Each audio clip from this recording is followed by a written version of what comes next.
There we go. Okay, I think everything's live. Hey, howdy folks! Mr. Multimedia here, and today we're going to be playing a bit of a new game.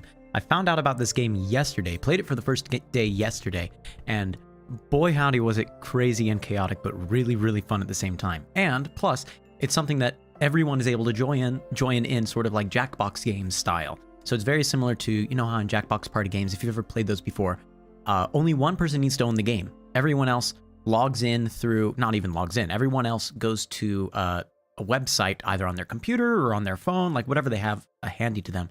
And they are able to put in the room code and then join in to play all these sorts of games. It's a very similar sort of experience with this game called King of the Castle. King of the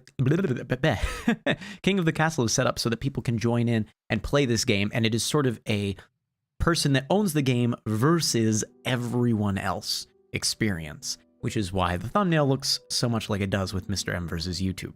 So everyone that is here and watching is going to end up being very much against me and very adversarial to me, but you're also sort of against each other.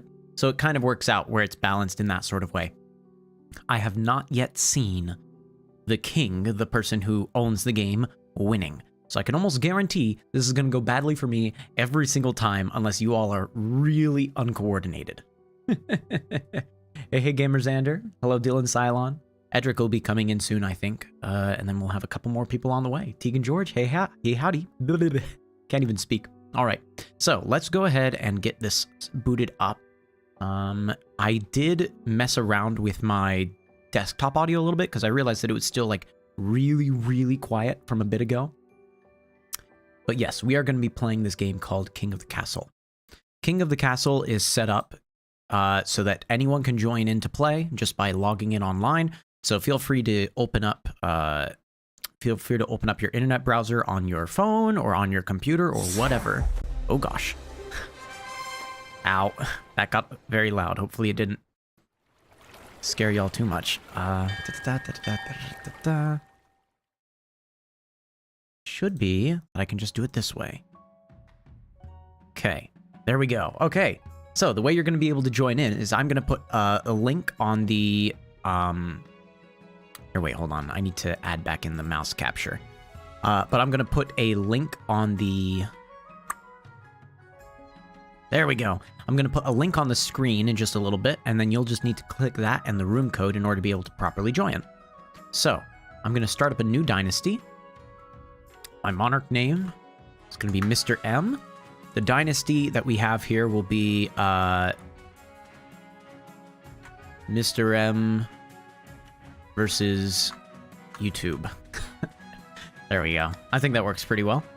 Okay. So this game is going to be a you versus me sort of experience, where we are trying to figure out who's going to be ruling the kingdom. As the king of the castle, I, of course, am sort of set up ahead of time to be in charge of everything, but you all are going to be attempting to make different coups happen, to attempt to interfere with my plans of running the kingdom, things like that. It's going to be a little chaotic, but you'll get it pretty quickly just by us joining in. Okay, so, all right, the link is joined in, and I'm going to be typing this up over here. The link for this is www.kotc.app. Okay, that's the website you have to join in on. The actual room code itself is JRZQ, like so. Okay. Anyone is able to join in on this. You can even technically join in like midway through, or you can end up just leaving on this. Hey, Eldritch Doggo. Yeah, I know. I'm almost at 400 subs. Kind of wild. Especially because you have to consider, you know, I don't use this, I don't push out this channel as much as I really should if I really wanted to be getting big. Okay, I'm going to double check that this is actually working. www.kotc.not.com.app. Is it actually working properly? So you can see, yes, you can see as we're having people join in, it places them in a certain faction, and then we'll go ahead and we'll be able to actually begin the game once we have at least a minimum of 3 people in. If I need to, I'm willing to pop in and be a voice of chaos myself, but I'd rather not. I think that we are going to get enough people here. Hey, Tim Fresher. I think we're going to be able to get enough people that we can at least get the game started. And then people can come in or leave as however they need to. You want to join in? Absolutely then, Dylan Cylon. All you have to do is just click into this link. So go to this link, www.kotc.app. Put in the room code, and you'll be able to join in the chaos here. You'll notice, like, it's already separating out people into different factions. You're going to be trying to join? Okay, don't worry, I'll wait. Even if I did start, this is actually a game you can join in midway on. In fact, I should probably... I don't really see a good way to mention that. But I will... Tell you what, I'll just add in a little extra text box on just above my head right here, maybe. Where I say... here, I'm going to say join late is the thing. I will say, yes, you can join mid-game. There we go. Press OK on that. Make it smaller. Whoop. Make it even smaller. Whoa, not that small. And then I should put a black outline around it too. So that way we can actually see it against my bright coloration there. So it looks like outline. There we go. I don't want a white outline. That doesn't help at all. Black outline. Outline size needs to be increased. Let's just do it at 20. What's that look like? That's pretty good. Let's do it at 50. Oh, it just stopped at 5. Maybe it's too big if it's up at... Oh, 20 is the maximum that it goes up to? Oh, I just clicked that in, but all right. Okay, you know what? That's probably going to work fine. What if I go ahead and do a little enter sign in there? Yes, you can join, and then I'll do enter space in a couple of times, like so. There, now it can go kind of neatly stuck over my head. Yes, it can be on PC, it can be on mobile, it can be mobile.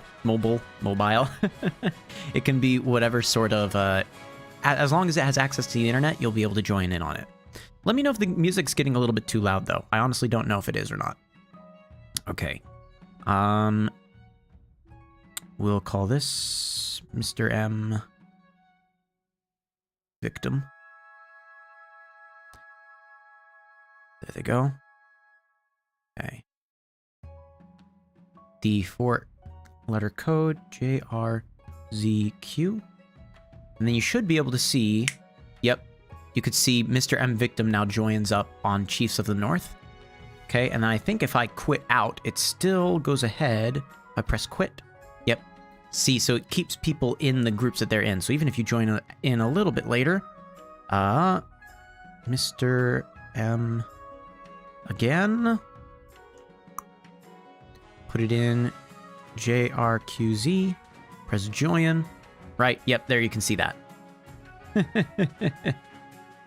Fantastic. Okay. So I see Dylan Cylon has made it in. Yes, Dylan Cylon made it in. Gamerzander made it in. Maddox made it in for a little bit, and then bounced out.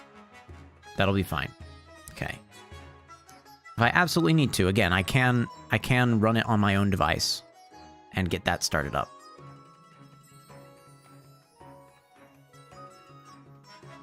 Okay.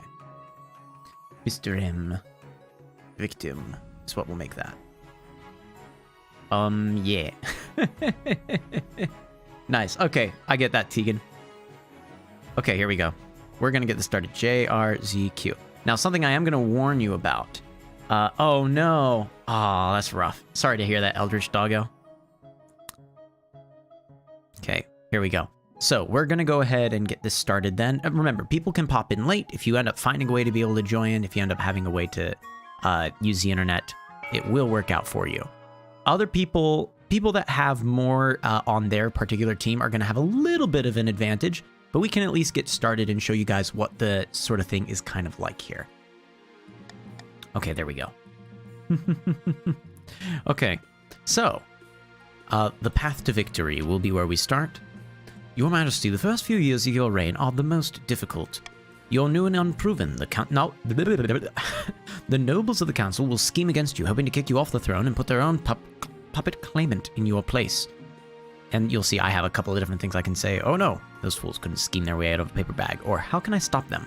We'll say they can't fool their way out of a paper bag. Better kings than you have been toppled by their treacherous nobles, your majesty. To defeat their schemes, you must secure an heir and prove that you are worthy of the crown by completing an ambition. So that's what I have to do. In order to win this game, I have to have an heir, I have to sire an heir, and then also complete a certain ambition that I have as someone in charge of this whole kingdom. My question is this: when you die, how do you hope the kingdom will remember you? So this is where I get to set up my my victory condition. I get to decide how is it that I want to try to be known as, right? What do I want to actually have be a higher section, be a high set of stats in the game? So if that's the case, military seems pretty good because you guys start off 754. Farming might also be pretty good because that's 763. I want you guys to have high stats of some kind. You know what? I'm going to say farming. Interesting. Are you concerned for the welfare of the commoners, or are you just hoping for a favorable passage in the history books? So this game, yeah, this game is on Steam, technically. But of course, you know, anyone can join in as long as they're just clicking into that link. So it is nice, though. If you do get the Steam version, you'll be able to, like, customize your character, kind of like how I've customized mine.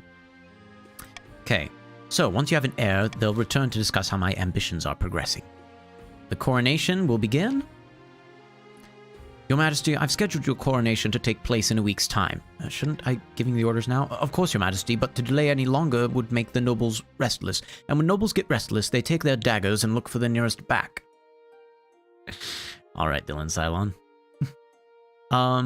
They wouldn't dare. You should pay more attention to your history books, Your Majesty. The nobles are always plotting something.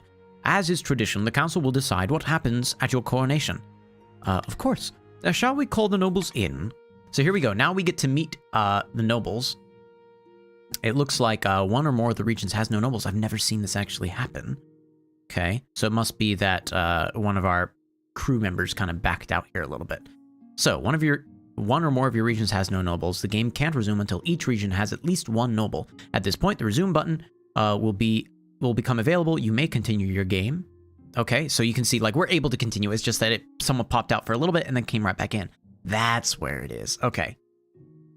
Can you have higher power since you're the only noble, or does it matter? So what happens is this. If you are the only noble, it means you will firmly get to decide whatever happens to your crew, like what your crew's objective is, what your noble kind of decisions are. You'll be the one to fully decide that. There's only one place where it's a little more annoying for people to have to worry about more than one noble in the region, and that is when it comes to voting power sections.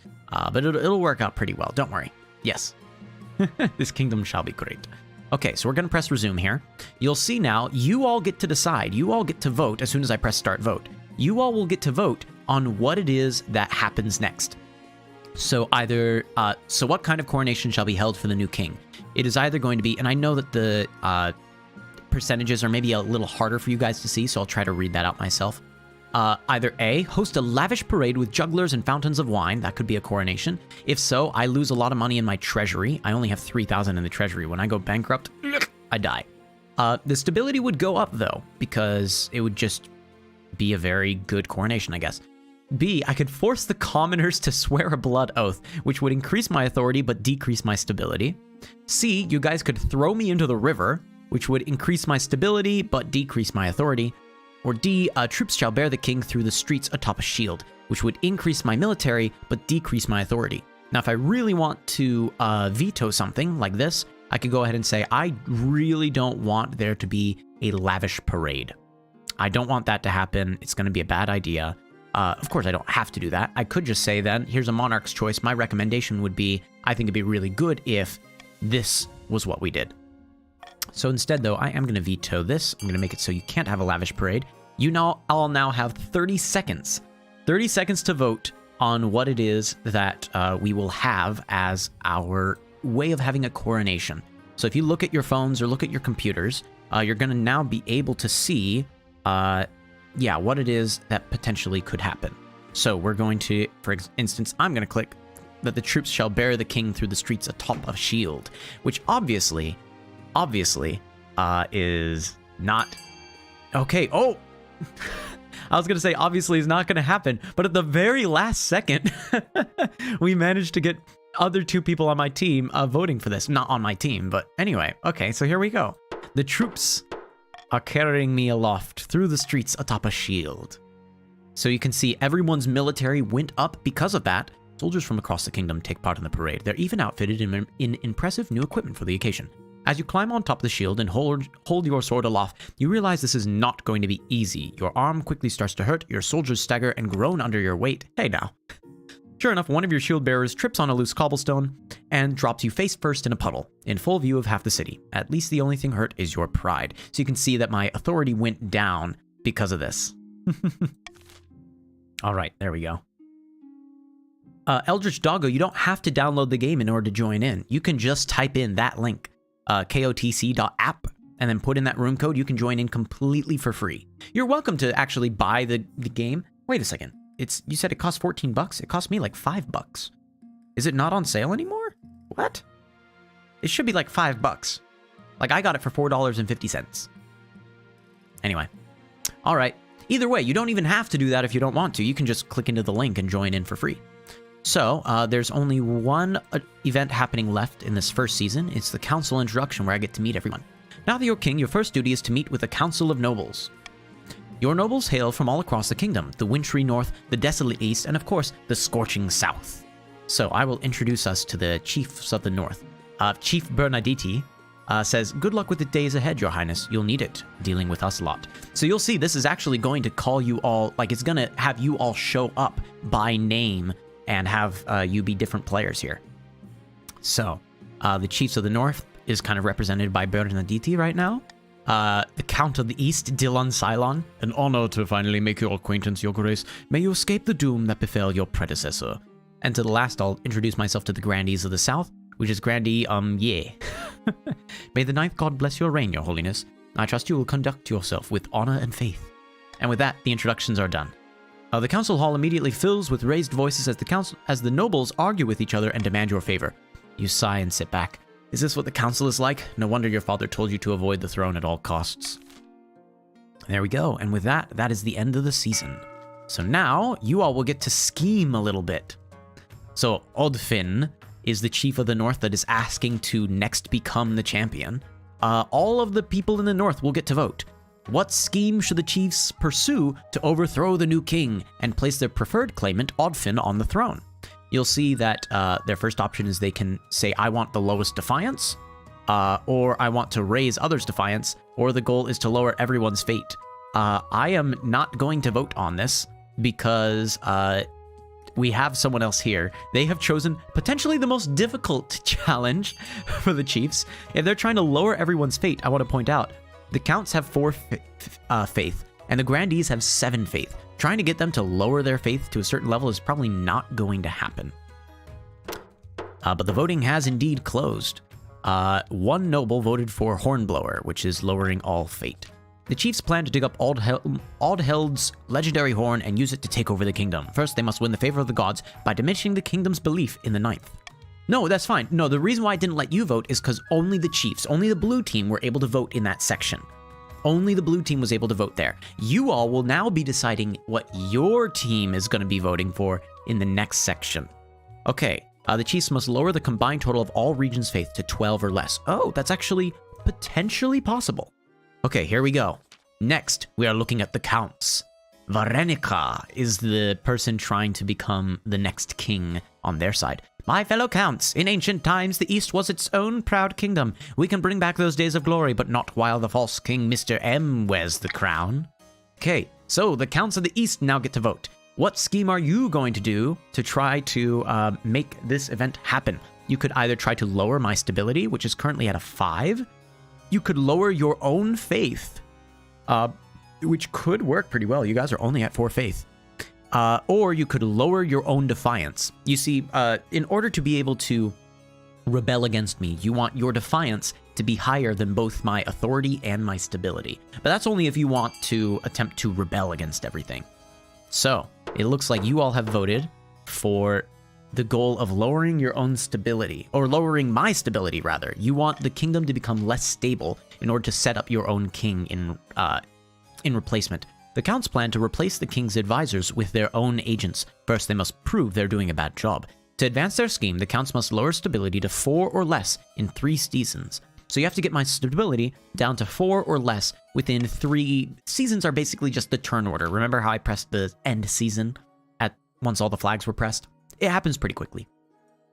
Torcado says, a false pretender occupies the throne while my claim is ignored. Grandees of the South. This is a stain on our honor. We must not allow it to go unanswered.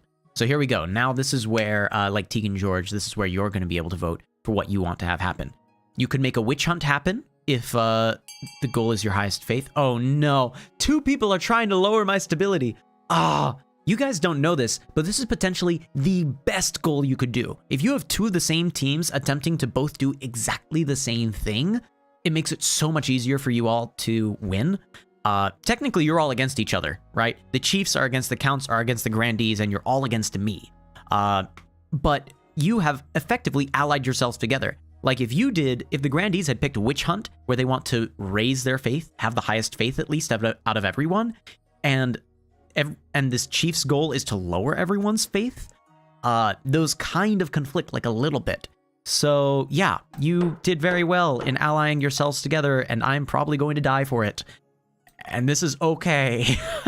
So the grandees plan to persuade the archbishop to excommunicate me. In order to advance their scheme, the grandees must lower stability to 4 or less in 2 seasons.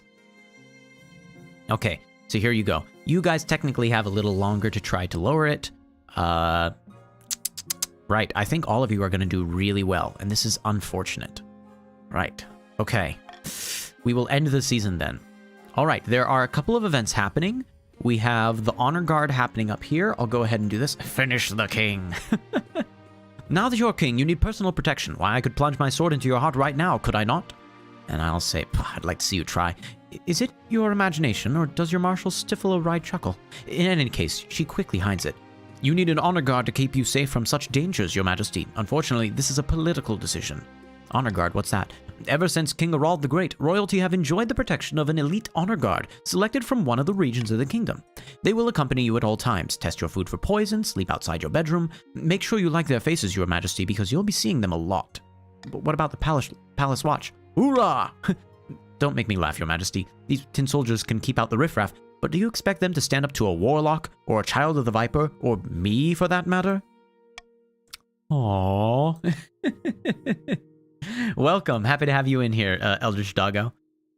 Each region offers a selection of elite guards. The chiefs with their most famous warrior heroes, the counts with their knights of the Order of the Drowned Rose, and the grandees offer the fiercest battle nuns from the Sisterhood of Steel. Think carefully, your majesty. These guards' loyalty will be divided between you and their region. Of course, you could just hire foreign mercenaries. They'd be loyal to coin above all. Okay, so we're going to have them tell me about all these different groups. To the north, we have bearded oafs with axe and no manners. They'll get drunk and cause trouble in the palace. No discipline at all, and I can't guarantee they won't run off on some random quest. But they're honorable and in a fight unbeatable. The Eastern Knights look like this. The Order of the Drowned Rose are highly respectable. They'll understand palace etiquette, but it's been years since they fought an actual battle. They mostly write poems these days. Okay, tell me about the Southern Battle Nuns. Terrifying warriors. And they've sworn a vow of silence, so at least they won't spill state secrets. But their faith and loyalty is to the church above all, even your safety. Foreign mercenaries, if I hire them, a band of fearsome fighters from the Tatterlands called the Battle-Bitten Brethren would join us. They specialize in bodyguard work, but they're costly, and hiring foreigners will be considered an insult to all the regions. Okay, so whichever group I claim here, it will end up lowering their own defiance, but raising the defiance of everyone else, because everyone else will be jealous. It's like, hey, why didn't you trust us in our guard, right? Or I could just do foreign mercenaries. I pay money from the treasury, and all of you get more angry at me. I can't say I don't need an honor guard, right? That just sounds like a horrible thing. I'm gonna try saying it. I don't need an honor guard. Your Majesty, I must protest in the strongest possible terms. The nobles will consider this an insult to their warriors' prowess. And most importantly, without an honor guard, you're totally unprotected. Is your life worth so little to you? You're right, I've changed my mind. This is... Okay. I think we're gonna do the northern... No. Let's do the southern nuns. The southern nuns are going to be a part of our group here. They're filing in formation behind the throne. All right. So, A prediction from the chiefs of the north. Chief Wolf Ninja. Hey, Wolf Ninja. Your greatness. Excellent news from beyond the sky. As your highness knows, I'm an amateur astronomer. I've seen that a solar eclipse is on its way, visible from the north. We must encourage the kingdom to gather beneath the dark sun and experience this once-in-a-lifetime event. God above, nay, an eclipse is a warning from the ninth god. A sign that the kingdom has fallen to shadow. So say Grandee Eldritch Doggo. All the nobles start talking at once. Some are excited, some horrified, but all are very loud. So you all are, in just a little bit here, going to be able to vote for what in the world is actually going to happen. So, should we focus on holy protections against the eclipse, which would raise the faith of the people? I think that would just raise the faith of the blue group, right? Of the chiefs. It would raise the faith of the chiefs, which the chiefs don't want to have happen, and lower their defiance. Or we could encourage visitors to the north to witness the event, where we raise both trade and defiance. Or the sun-obsessed fools should focus on their land, not on the sky, which would increase your farming, which I would like for you to do, and increase your defiance. So I'm going to suggest this. You're not required to in any sort of way, but voting on that will be something that I very much like. However, you guys can vote for whichever sort of thing you prefer. What is it that our group should do here? How should the kingdom prepare for the incoming eclipse? Bernaditi is saying that more people should go to the north to witness the actual event itself. You have about 10 seconds to be able to cast your votes in. Okay. Right. Okay, it looks right now like visitors to the north are going to be witnessing the event. So here we go. Increasing trade isn't a bad thing either. It's just something that I wish that farming would have gone up, because that's what I'm trying to make my legacy based off of, right? Okay, well, upon my honor, you shouldn't be encouraging this nonsense. Eldritch Doggo got a little bit more defiant from that. However, as word gets out about the impending solar event, visitors from across the kingdom drift over to the north, and their trade increases a little bit. Very nice. Okay. Border raids seems to be the last objective that we have in this particular season. Count Gamerzander says, Your Majesty, those damn chiefs are up to their old tricks. Chief Wolf Ninja has been leading her warriors on raids into my lands. Wolf Ninja, how dare you? Nobody was hurt, but they shook down my peasants for petty coin and stole cabbages straight from my fields. Oh boy. So the way you're going to play is during the voting phases, as long as you're one of the groups able to vote, you'll be voting for whichever event you want to have happen.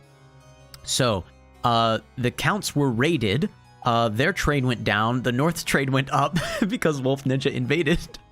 And Count Gamerzander's wealth decreased a little bit. Your own personal wealth will be used at sort of a buying phase thing. Yep, you're voting for stuff to mess me up and to further your own objectives. How dare you accuse me of something like that again, and it's my axial answer too?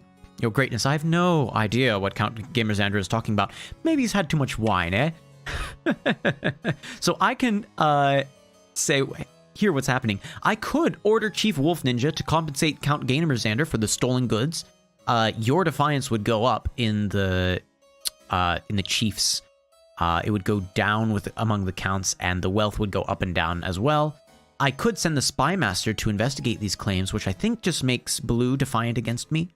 Or I could tell Count Gamerzander to bring proof when making accusations, which would decrease the chief's defiance and increase the count's defiance. Right now, I'll say this mostly doesn't matter to me, so I'm not going to try to veto anything. I'm instead going to leave it in all of your guys' hands. All of you can vote now. What's going to happen? Are we going to order the chief to compensate? Are we going to say that Gamerzander needs to bring proof when making accusations?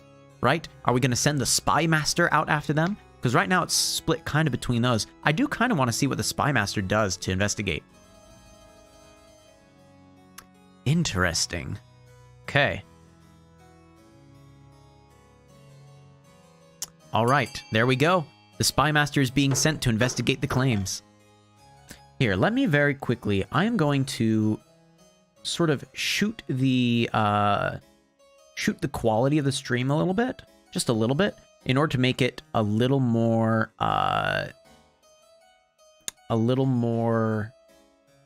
on point with when this is happening. So give me a second. I thought that there was a way to be able to change the speed of the stream. I guess I can only do that when I'm setting it up. That's unfortunate. Yeah. Oh well. Oh well, I tried. Yeah, okay. That's fine. So, the spy master was sent to investigate the claims. I'm insulted that the council doesn't believe me, and I'm insulted that the council doesn't believe me. You send the spy master to see if the Count Gamerzander's accusations hold water, but the northern border is distant. It'll be a few weeks before she gets back. There we go. So the way you vote is by whatever device you use to log in the first place, whether it be your computer or whether it be your mobile device. It's in that same browser. You needed to leave that open in order to be able to join us in the voting phase. Yep. Just click or tap the vote when it comes up. Okay, that should be it for this season. We can now start the auction. So all of you are going to use your personal wealth. You'll see on the right-hand side, all of you have $1,000 except for Gamerzander, who only has 700. And you can vote on what you want to have happen in the field. So for instance, if people put in money to build a stadium, then it will lower the military rank of the blue team, which maybe they don't want, right? Or if you put a thing in the Thieves Guild, it would lower the trade of the blue team. Again, you probably don't want that. If you put it in C, it'll raise the farming of our purple team, which I would love. I think that would be awesome. Or you could lower the faith of the purple team, which I think is what blue is going to want. I think blue is going to want to put money here into D. Or you could increase the authority of the realm or decrease the stability of the realm, which unfortunately 2 teams want. So I imagine, sadly enough, that a lot of people are going to put money into F, trying to make sure that F happens for sure. This is unfortunate. I'll go ahead and have MrM victim go ahead and just do what blue team would want, which is to lower the faith. So they're going to dump a bit of money. They're just going to tap it a couple times to put money into the observatory losing faith. Yep. Oh, man. People care more about making it so that blue team is losing military than the whole realm losing stability. That's interesting. I didn't expect that. Oh no, you accidentally dumped all your money. Oh, is that what happened? You accidentally dumped all of your money into A. Oh no. Well, that will make it very difficult then to overcome that. But yeah, it looks like a number of people put money into here. You could keep on putting in your money if you absolutely wanted to, but sometimes it's good to be able to keep a little bit to make sure it happens. Oh, at the very last moment, they made it so blue doesn't lose anything. Instead, purple gets their farming up and their faith down a little bit. Okay, well, we have a couple new events that can happen. I'm going to be seeking a spouse right now. In the twisty passages of your castle, you can avoid your advisors, the nobles, even the spy master. But there's one person you can't avoid. Your mother. Why haven't you found a spouse yet? It's been almost a year. Is it really that urgent? Of course, don't worry. I'll take the liberty of finding eligible candidates. What's your preference? Men, women, or do not mind? I'm gonna say women, because if I'm trying to make an heir, I should have someone that I can actually, like, have an heir with. Excellent. I'll send out messengers to the most influential noble families in the kingdom. Let's see what they have to offer. Okay, so they are now going... My mother... Oh, my mother is now going to approach all of your kingdoms asking for suitors. So, here we go. Ooh, the Stone Maiden. Behold, your holiness, says Eldritch Doggo. Grandee Eldritch Doggo pulls aside a tarpaulin. It's just a tarp. To reveal a granite statue of Grandee Yeah. Oh no! Yeah? Oh no! Yeah's been turned into a statue? A sad sight, is it not? A gift for me? Nay, your holiness, this is no statue. It seems the Stone Maiden is abroad in the south. Yeah has been turned into a stone statue?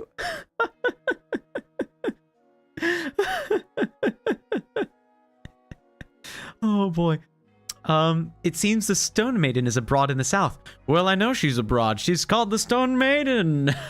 Or, isn't there a fairy tale about the Stone Maiden? Or who's that? I'll just say who's that. She's a walking statue with burning yellow eyes. All who meet her gaze are turned to stone. She sleeps for years at a time before waking and terrorizing the kingdom. She must have ambushed Grandee Yeah on his latest vineyard inspection. Please, your majesty, we must do something. Okay, so here are the things that we can do. Either A, we hire a wizard to take care of this, which would cost my treasury 2,000 gold. I'm going to tell you right now, I'm vetoing that. I do not want you spending 2,000 of my gold just to get a wizard to take care of this. Don't worry.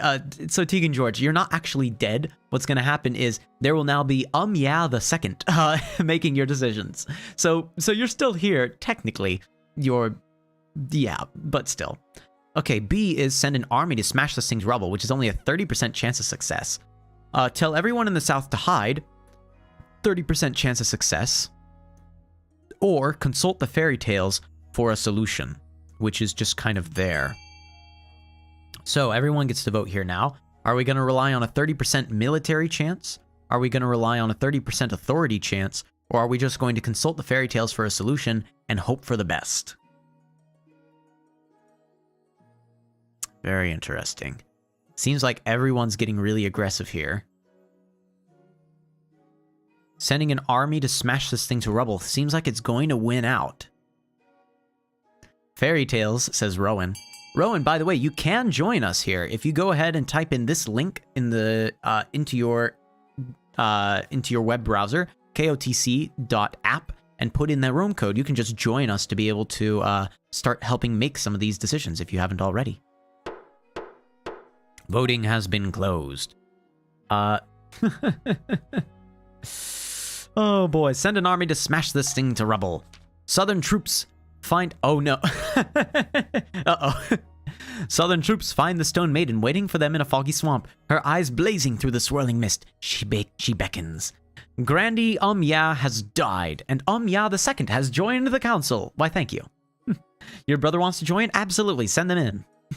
Hey, this group is we're able to have, I think it's either 20 or 24 people join in. Like, you can have a huge number of people join in on this. Oh my goodness, our 30% chance succeeded. A terrible battle ensues with hundreds of soldiers turned to stone. At long last, endless hammer blows shatter the stone maiden into 1,000 tiny pieces. Yeah has won, along with Eldritch Doggo. The Grandees... Wait, Eldritch Doggo is part of the yellow team, right? The Grandees have won in their military venture. The Grandees see this victory as a sign of the ninth god's favor, and who's to say they're wrong? Their defiance has lowered. Their faith is now fanatical, meaning the chiefs are in a bit of trouble here because they needed things to be at 12 or below faith. And now it's at 13. Also, the stability of the kingdom has risen, which is great for me. Oh. Okay, let's continue on. There's... Oh, the solar discovery. We can see what we're doing here now. So, Grandy Eldritch Doggo, your majesty, while scouting the north for a prime eclipse viewing spot, my servants discovered a portal. It's a shimmering shadow hanging in the air, about the size of a door. We threw a rock in it, and it returned as a slab of polished obsidian. Is that good? What? Or how exciting? I'll say how exciting. Naturally, I sent one of my servants through next. Eldritch Doggo, what are you doing? You're just sending people in to die. They saw a red wasteland beneath a sky whose color defied description. I recall a tale from my childhood of such a land, where fairy beings gave vast riches to those brave enough to visit. Riches, you say? This portal is on my land, so says Chief Wolf Ninja, so I have the rights to any riches it may contain. But I discovered it. Well, my servants did. Great treasure lies beyond, I'm sure of it. It's the Nether. Oh my goodness, you're right. You all just joined the Nether, and you immediately spawned in like a mushroom forest, and you're looking for fey beings. So here we go. We can decide, and I can't veto anything because I'm on cooldown.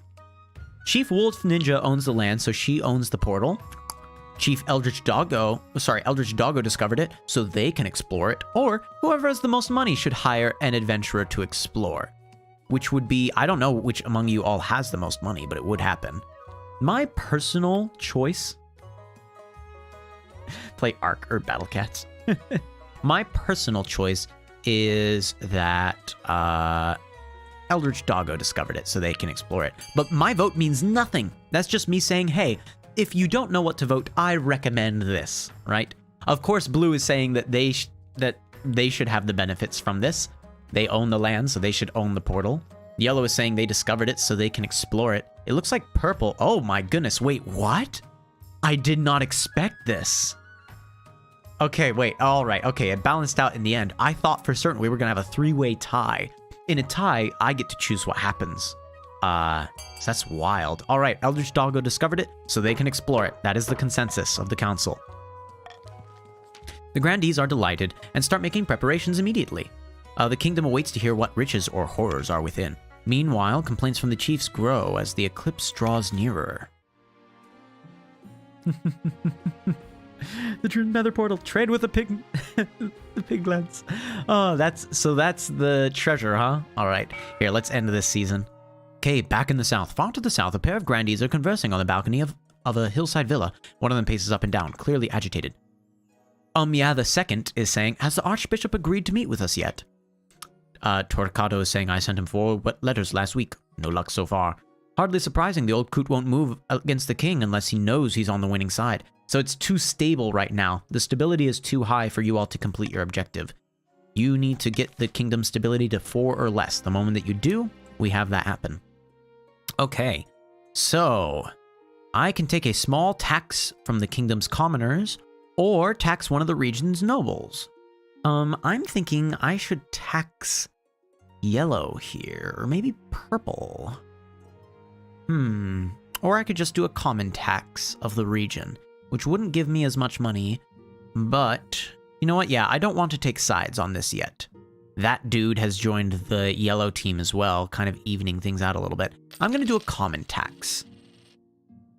I'm going to do just a common tax here. Everyone gains 200 wealth. Okay, ooh, okay. So there are 2 purple events happening over here. Let's first look at our eligible options for Maweds. Maweds, that what an arrangement. That dream within that dream. I found 3 potential matches for you. 1 eligible young woman from each of the kingdom's 3 regions. Choose wisely, you'll be securing a powerful alliance. What if I don't want to marry any of them? That's a decision that can wait until after you've seen them, isn't it? Your mother leads you to the Great Hall, where she's arranged 3 portals on portraits, not portals. Portraits on easels. For now, each is covered by a cloth. Wait, I don't even get to meet them? There's no time for sentiment. You just need a match that befits your station and suits your political needs.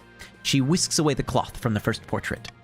This is Helga, firstborn daughter of the North MrM victim clan. She's been a melancholy. Sorry, I went full Megamind there. Why do I feel so melancholy? Sad. She's been a melancholy sort ever since she was a child, but otherwise she's decent enough company. I heard she spends most of her time playing cards or making wagers with friends and hangers-on. People say she nurses a grudge, though. I can see the appeal, I suppose. This is Valentina, the eldest daughter of the Eastern I got it. Okay, dynasty. Forgive the snooty expression, I'm sure that's caused by an errant brushstroke. She had a laboratory installed in her castle and spends most of her time there conducting bizarre experiments. She went missing a while ago, but it turns out she'd accidentally locked herself in her cellar, survived on wine for a week. Oh my. Okay. To comment on everyone's objectives, the chiefs currently, you can see from the little blue dot here, they're trying to lower the faith of everyone else in the region. They're trying to get it to be 12 or less, which right now it's at 13, so they need the faith to get lowered a little bit. Purple and yellow, the counts and the grandees, are both trying to lower the stability to 4 or less. I'll say she's an intriguing candidate. And finally, from the south, Ada, the eldest daughter of the That Dude lineage. A quiet and retiring soul, preferring solitude to the company of others. She dislikes city life and spends most of her time out hunting, with no one but her horse for company. Unfortunately, she lacks the common touch. The peasants have some terrible nicknames for her. Not bad at all. Hold on, I think I just remembered how to do this. No? Okay, never mind. I thought that I could change stream latency, but I don't think I can change it midway through. I found out where it is, though. I bet if I stop streaming and then change it and start streaming, I bet it would work, but I don't want to try that. I think it would be a bad idea. What do you think? Of course, by picking a candidate, you'll anger the other regions, but you'll gain a lifelong alliance. I'm thinking, allying myself with the chiefs is probably the best option, because otherwise the chiefs are going to get a little bit more defiant than I want them to be. So I'm thinking Helga might be our choice here. I've made my decision. I'm going to say Helga of the North. Helga of the North. So the Defiance raises in purple and raises in yellow, but it lowered a little bit among the chiefs, so that was good for me. All right. Heretical discovery. Your esteemed highness, I bring troubling news. If you say it's troubling, then it must be. A group of individuals in the East are meeting in secret to preach heretical teachings and engage in rituals. They are disciples of the 10th. They believe that one day a prophesied 10th god will save us from the apocalypse that the 9th is setting in motion as we speak. Dangerous nonsense. Regrettably, I require the Council's permission to launch a proper investigation. Otherwise, my Inquisitors would have destroyed the cult before it had a chance to spread. Interesting. So, I can say I'll hold a vote on the matter, or this isn't worth our time, let's forget about it, or forget the nobles, I give you my express permission.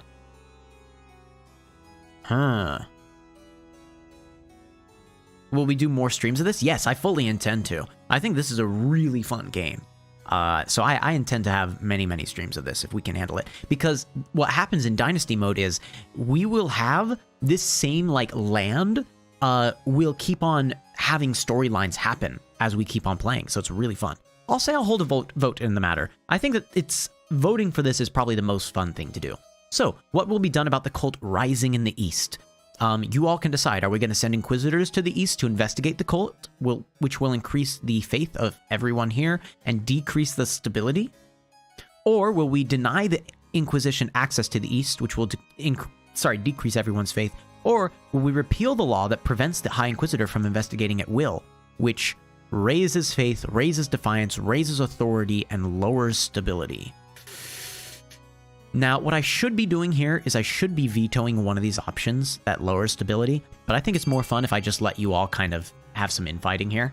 So, decide amongst yourselves what's going to happen here. Are we going to send Inquisitors? Are we going to deny the Inquisitors? Or are we going to outright repeal the law that prevents them from just choosing to investigate?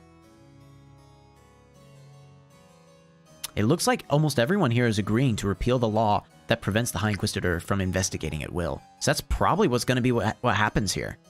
Okay. Right, this is unfortunate for my stability. I think that's about to greatly diminish. Okay, so we are repealing the law that prevents them. The unexpected legal change sows division and discord among the nobles, many of whom are flabbergasted by the increase in the Inquisition's already formidable powers. So, the faith of everyone has risen, except for the South, because the faith can't go higher in the South. Their defiance has also risen, but my authority is now credible, and the stability has gone down a little bit. So the Counts, at the end of the season now, could declare a rebellion instead. The High Inquisitor, meanwhile, wastes no time in rooting out the disciples of the 10th and bringing them to justice. The fetid corpses of the heretics are soon swaying from the battlements of Staven, the town where the cult had begun. Okay. Last one in this season is an eyewitness account of what? The Spymaster has finally returned. Oh! From investigating the Count Gamerzander's claims of raids on his lands. I didn't expect that this storyline would continue. Tell the king what you told me. Your Majesty, the raid did happen. Those nasty northern brutes stole me chickens and burned me barn. But I never saw Chief Wolf Ninja leading them. They looked like they were just a bunch of warriors out on their own.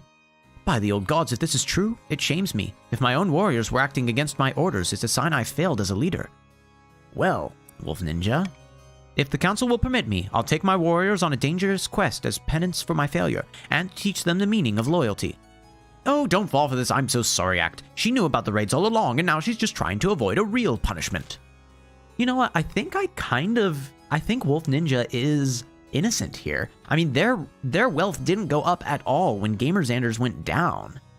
Will there be a spam thing to see which team can press a button the most? There might be. There are a couple of different like voting options that we'll eventually get. There might be a spam option. Maybe.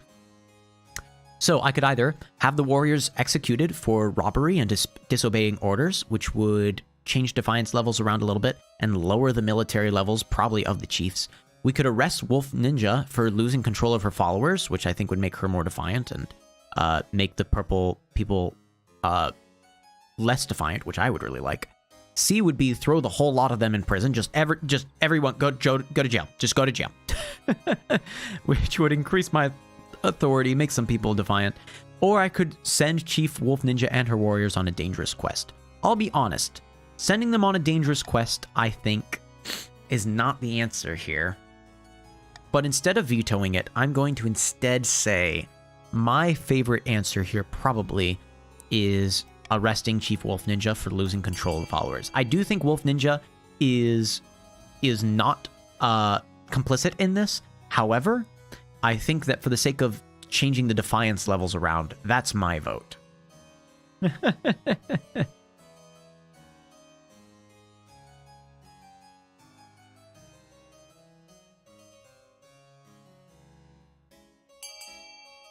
Wolf Ninja voted for their own arrest. That's kind of funny. Okay. Chief Wolf Ninja bows their head as the chief surrounds them. Without protest, they're dragged down to your dungeons.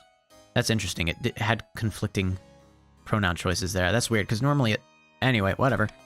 The other chiefs, however, aren't quite so dignified. They boo and jeer and call this a reckless act of tyranny on your part. Thank you for dealing with that, Your Majesty. It's a shame we must live with these uncivilized pagans in our kingdom.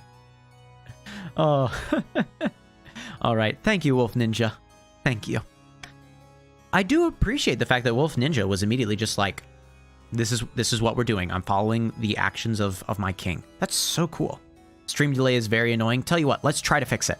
I'm very quickly going to stop the stream. I'm not ending the stream. I'm going to stop the stream, change the latency, and restart it again, okay? Let's see if this works. Fingers crossed. Okay. Unfortunately, it wouldn't let me change the stream latency. So I think what we're going to have to do is just on future runs, we'll have to change the latency to make it actually accurate. Because right now it is 7 seconds. Yeah. It's 7 seconds delayed. I'm sorry. Yeah, I wish I could have changed it, but yeah. Now we know for the future, though. For the future, I can make it almost immediate. I can make it, like, only be, you know, like half a second delayed or something like that, which will be good. It'll just mean that the quality, the video quality of the stream will be a little bit lower. That's the only thing that it means. Okay. Well, Chief Wolf Ninja has been imprisoned, but Wolf Ninja II has joined the council. So, interesting. Right. Here we go. At the end of the season. Chaos in the kingdom. The kingdom's fine. No one's calling for the king's advisors to resign. We need to step it up. More chaos, more panic. Then we can swoop in and offer the king an olive branch. So Gamerzander and Dylan Cylon are kind of colluding here. Indeed, if he doesn't want to take it, we'll smack him with it until he gives in. So you guys still need to get the stability to 4 or less. Okay. By royal decree, we can tweak the laws governing how the council votes. So I could do anonymous voting, I could do royal gamble, or I could do reverse voting. I really like reverse voting.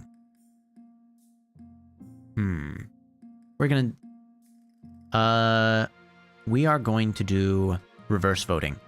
So whenever I throw this out, what happens is, nobles, all of you guys, will have to vote for your least favorite option, and the thing with the least amount of votes will pass. It's a great way for me to be able to kind of throw a wrench into things and be like, hey, like, you guys want one particular thing to happen, but unless you vote for everything else, that one particular thing won't happen. Yeah. Okay, the royal wedding. Here we go. Your wedding to Helga is naturally the talk of the kingdom. Nobles and peasants alike travel from across the realm to attend. For a week and a day, the capital is one giant party. It feels like you're the only one not taking part. Instead, you're getting ready for the ceremony. Soon enough, you're standing in St. Bertrand's Cathedral with Helga at your side. Do you take this woman as your lawfully wedded wife? I do. Then I pronounce you king and wife. I have lowered the defiance levels of everyone. That's good. And I raised my authority and my stability. That's great for me. By the time you find yourself alone with Helga, it's past midnight and you've never felt more tired. My ancestors will be furious that I got married in a cathedral instead of at one of Morgana's sacred stones. I can say, come on, cheer up, we just got married, or I'm sure there's nothing to worry about, or perhaps you're right. I'll say perhaps you're right. The peasants have the right idea. They get married for love, not for politics. Oh, to live the simple life of a commoner. Somehow I doubt you'd enjoy actually being poor. Ooh, I don't want to say that. Your life's not so bad. I'll just say there, we're both in this together. Yes. You comfort Helga long into the night, listening as she expresses her doubts and fears.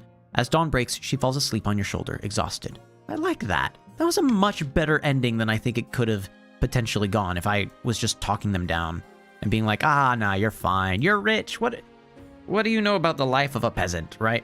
Like, I think you can still, yeah. I get you. Okay, a missing noble. In the capital, a solar eclipse does little except to make the day a little gray, but the north is a different story. Your Majesty, the moment the sun went dark, Grandee Eldritch Doggo entered the shadow portal and vanished. I'm not sure what they expected would happen, but I warned the council of their ineptitude. Okay, so wait. Here's the chance that we get to do now. We get to vote. Should Eldritch Doggo be retrieved from the portal? Should we go on a rescue mission to try to rescue Eldritch Doggo? We can either A, send a reliable adventurer to rescue them. B, send in the southern troops, which only has a 25% chance of happening because their military is not good. Or we wait and see if they come back on their own terms, which is just a 50-50 chance. Gosh. Okay, I'm gonna right now veto sending in the southern troops. That's just a bad idea. They don't have a strong enough military. I'm gonna say no. Oh my goodness, wait, what? How did you know this? Hold on.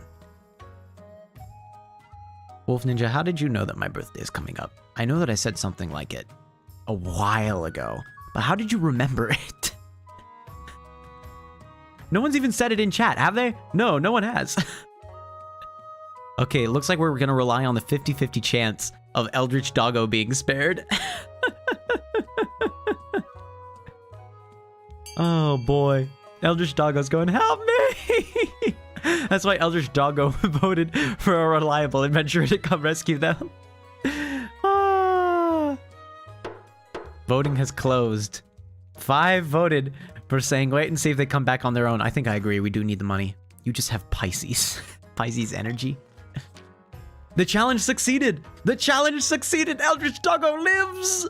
The portal shimmers dormant in the air for 3 days before Eldritch Doggo emerges dazed, but in perfect physical health. I, beings of air, not voices, ideas, wanted, forever. Look, look, look, look, look, look! They pass a hand over the floor, and jewels erupt from the flagstones, cracking them open like a glittering earthquake. Soon the ground is awash with priceless crystals. They swoon to the ground as more jewels emerge. After sleeping for 4 days straight, they awake once more, having lost their new ability and much of their memory. Still, the crystals remain. The grandee Eldritch Doggo becomes known as an eccentric sort, walking only with arms extended, palms facing the ground. The grandees prosper. Interesting. So the grandees got more money, their trade went up, which was great for them, and their defiance would have lowered if, you know, the defiance was high up at all. Wow, okay. I think the last one is stargazing. Yep, the last option, stargazing down here. Grandee, that dude, is saying, this simply can't go on, your majesty. These Arkboffins think they know everything, but they know nothing of the ninth god's wrath. Please, your majesty, we found a perfect site for an observatory high in the southern hills, but it's on Grandee that dude's lands, and he refuses to let us build there. Wow, you got $1,500? Oh my goodness. Okay, here we go. So, should the scholars be allowed to build an observatory on that dude's lands? If we say yes and construct the authority, it's an 80% chance of success due to my authority levels. That's pretty good. B is just find a different site for the observatory, which I think is boring. C is I could forbid the construction of the observatory, which would lower the defiance of yellow, which is already 0, and raise their faith, which no one wants your faith to be raised. So I don't think anyone wants C to happen. Yeah, no one wants C to happen, not even you guys. Forbid construction and investigate the scholars' funding. You know what? I'm going to recommend that we construct the observatory. I think it's a good choice. I think it's a positive choice for us. I think everyone would like that outcome. 80% chance of happening too, so it's really effective. But in the end, I'll leave it to you guys. The thing is, I don't think anyone should vote for C, and that's not even me saying like, oh, you know, I want chaos or something. But the defiance lowering and the faith raising literally does nothing. They're at maximum faith, so it can't go up. They're at 0 defiance, so it can't go down. It's just a nothing burger. It's just a choice of nothing. Yeah, constructing the observatory seems to be the best option.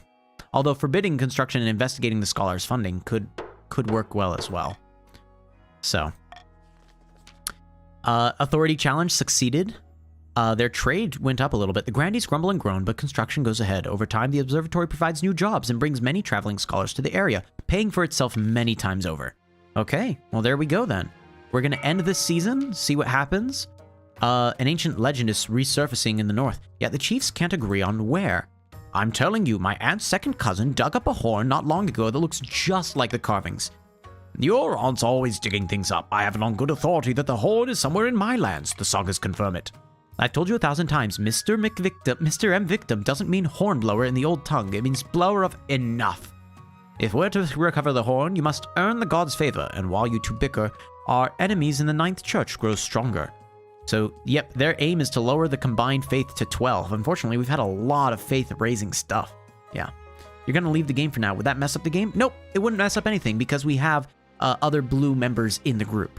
If there was only one blue person in the group, we'd be like, oh, please don't leave. But as long as there are other people in the group, it's fine for people to join late. It's fine for people to leave early. It's all good. Be seeing you, Wolf Ninja. Bye. It looks like no one has managed to get their first objective. This might be the first and only time that I've seen the king actually potentially win. Okay, here we go. We're going to do looting and pillaging. Be seeing you, Wolf Ninja. Bye. Your Highness, help us. Half of the East is on fire. It's true. Chief Wolf Ninja II was furious that we imprisoned her mother for raiding. Now she's leading a much more violent raid against the East. Uh-oh. Uh-oh. That's rough. Okay. Dang it, the stability went down. Wolf Ninja, in their final words, caused raiding, pillaging in the East. You must stop her, your majesty. The pagans are even looting and burning eastern churches, stripping the gold from the altars. An example must be made. Man, wow, this was only good for the chiefs. They got more trade, they lowered the faith of people, the stability lowered. Wow. That was good for you guys. Okay, here are the options. How should the council respond to Chief Wolf Ninja's II violent pillaging of the East? Should we send the Southern Army to crush the raiders? 0% chance of happening. Please don't choose that. Send the Eastern Army to fight off the Northerners. 30% chance of happening. Also a very bad idea. We could burn down the Northern temples in retribution. Oh no, that lowers my stability. Raises someone's wealth. Lowers religion. Increases defiance. Or wait for the flames to die down before moving to arrest Chief Wolf Ninja II. I'm going to be cruel. I am going to veto. Actually, no, I'm going to do reverse voting. Have fun with that. So with reverse voting, you have to vote for your least favorite option. And only the thing that actually has the least amount of votes will pass. Best of luck. Okay. So vote for the things that you don't want to have happen. Vote for the things you don't want to have happen. Because otherwise it will happen.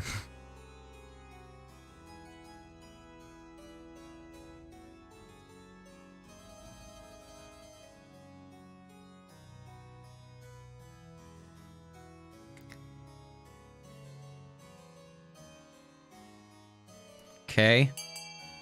Oh my goodness, at the very last second, someone voted for this one. So I think I get to decide, yeah. So I get to choose. Are we going to send in the Southern Army? No. Are we going to burn down Northern temples? No, I don't want that stability to go down. Instead, I think I'm just going to wait for the flames to die down. Yep. Instead, I'm going to wait for the flames to die down before moving to arrest Chief Wolf Ninja II. There we go. Thank you. By the time the Northern warriors cross back over the border, weighed down by loot, the East is devastated. Several churches have been reduced to matchsticks. Oh my goodness. The chiefs got exactly what they wanted. Blue has, like, the faith is lower. The blue has more wealth on there. Yeah, this was reverse vote. Naturally, the North sees this as a triumph of the old gods over the 9th, and all the extra treasure doesn't hurt morale either. Yep, they're putting up a fight. You'll never take me alive. Voltor, give me strength. Rawr! By the time she dies in a hail of arrows, Wolf Ninja III! A dozen members of the City Watch lie dead at her feet. The other nobles whisper that you should have stamped out the raid earlier before the loot could be returned to the North. Now it's too late. The money has been hidden around the North and can't ever be recovered. My authority has gone down. The East is even more angry. Oh my goodness. And the North is now angry as well. Oh, I love this. Okay, that was really good. That was really funny. Okay. Unfortunately, if you join late, you don't get to choose what team you're on. It just automatically sorts you. Oh my goodness. Edric had been commenting the whole time, and none of their messages went through. Why is that? That's so weird. I'm so sorry. I didn't even know that that was a thing. I didn't know that could happen, period. That's weird. Sorry, Edric. Okay, here we go. The Wandering Bard or Debt Collection? Let's do the Wandering Bard first. The Wandering Bard. Your Majesty, a traveling bard. She says she's come to compose a song for you. Not just any bard, Your Highness. The best in all the land, Sally Six Fingers, they call me. A song, you say, about me? Why, of course. In fact, I have the tune and verse all but ready. I have saved my best work for you, my king. All I require is a subject. What should I tell the masses of you? What would you like what would you like to inspire? Should I have them fear me or love me? Love me! Just love me! I will do so, Your Highness. Absolutely. Give me but a few weeks, and everyone within the Crownlands will know of your benevolence. Pray, I need but only a small payment of 500 gold for the time. A discounted rate for one such as esteemed such as yourself. You know what? I'm gonna say you deserve more than that, 1,000. I think a 70% chance is much better than a 50% chance. Thank you, Your Majesty. She hurries out of the throne room to do the bidding. The song has the desired effect, with everyone praising my good nature. Stability has risen in the land once again. Hooray! Okay. Yeah, I think if I'd said fear me, it would have been authority. Love me, it was stability. The council session has ended for the day, so you're quite surprised when Countess Guffaw corners you in a back passage of your castle just before dusk. Greetings, Your Highness. Apologies for surprising you like this, but I have an urgent matter that I thought you'd want to hear in private before I go to the council. Your wife, the Queen Consort. How can I put this? She owes me a lot of money. Gambling debts mainly. She borrowed quite a lot from me to recover some lost funds, but now it's time to collect, and she's been avoiding me. Oh no.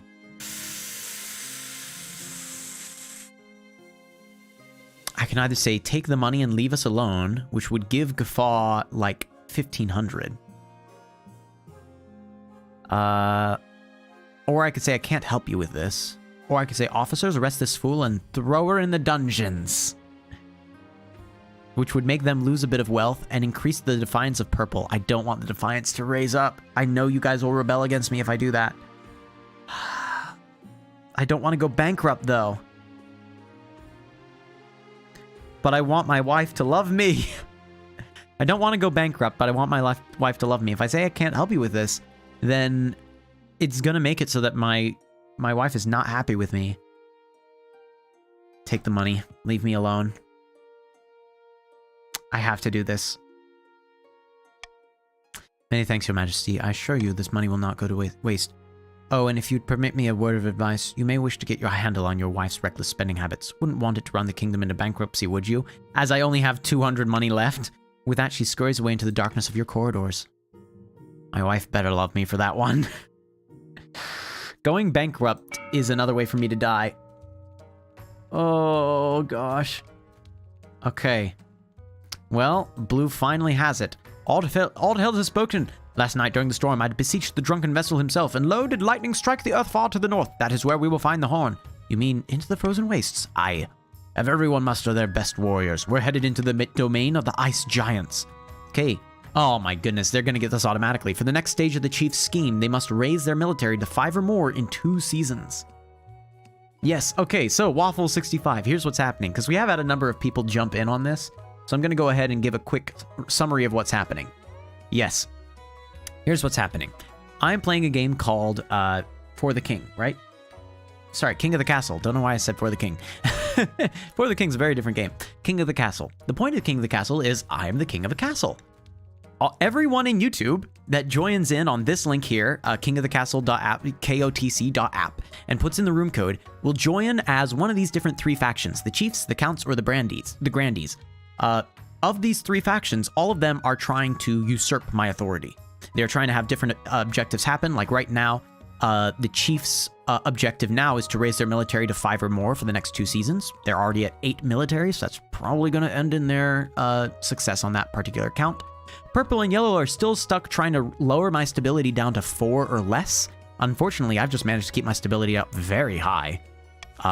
So yeah, it's their goal to manage to make everything here fall to pieces and have their own goal achieved before I can get an heir and fulfill my objective, which right now is just to have high farming. Right now, that's not fantastic. Okay. So, I'm going to start the auction soon, but I'm going to make it very clear. If people put money towards the aqueduct, because only 2 places are going to get built. 2 of these buildings are going to get built. If you put money towards the aqueduct, it'll raise the farming in the blue region. If you put money in the deer park, it'll lower farming in the blue region. If you put money into C, the cathedral, it will raise faith in the purple region. If you put money into the monument, it will raise authority in the purple region. If you put money into E, the observatory, it will lower faith in the yellow region. If you put money into F, the prison, it will lower the stability. Now, I'll be honest, you guys, like every purple and yellow person should probably be putting money into F so that stability will lower. You want that to be built no matter what. As for everything else, nothing else really matters here. I mean, I'd like it if you guys put some money into A, the farming, but there's nothing here that helps or hurts you guys other than F. Yeah, everyone's putting money into F, which makes sense because you want stability to get lowered, and that's the building that lowers my stability. So yeah, the prison is lowering the stability of the region. Some people are putting money into the monument to increase my authority. That's kind of nice. You don't know how to play? No, it's totally fine. It's going to be basically a whole system of voting. Everyone here is just voting of what they want to have happen. So yeah. Waffle65 is playing Dark Souls right now, and they're about to go into a boss chat. I commend you for your efforts and wish you all the best. All right. Just so you know, there's no reason to throw all of your money into something. You only are trying to throw in just enough money that that it has the most money put towards it. Like, I don't think that throwing in even more money matters. Mostly it's that most of the reason why this happens is normally, like, you know, of the 3 people here, generally 3 buildings are going to try to be gotten built. So, you know, you're trying to outbid the other group, saying like, no, I really want building F to be built. And they're like, well, wait, what about building D? No, I really want building F. So, here we go. All right, end season. You're on the last level of a rhythm game. Oh, no. Okay, ooh. Okay, so, my distant cousin, bankruptcy looms, or about your heir. I'm gonna click bankruptcy looms. Okay, the treasury is almost empty. What do you suggest we do? Apart from raising taxes, we have precious few options. You could get a bank loan, or sell off the crown jewels, or perhaps crack open some of your predecessors' tombs. Most were buried with piles of gold, or so I've heard. Okay, so here's what I could do. I could say, I own the royal mint, don't I? Make more coins, and give myself 10,000 gold right now. I can tell you right now, if I do this, it will hurt the following ones. Why does the king look so much like you, Mr. M? It's because I created this one. I customized my king character. So in customization, I got to pick what they look like. So I picked that. So if I do this now, it's 10,000 money, and the 10,000 money works fantastically for me. For this realm, the next time we play, it would hurt the king a bit, but it works really well this time. Or I could take a hefty loan from bank, get myself 3,000 gold and lower my authority.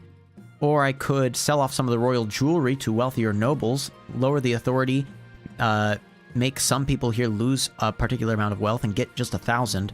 Or I could say, hey, time to crack open some tombs, get 1,500 gold, raise the defiance of basically everyone, and lower the stability. That's a bad idea just across the board. I don't want you guys having more defiance.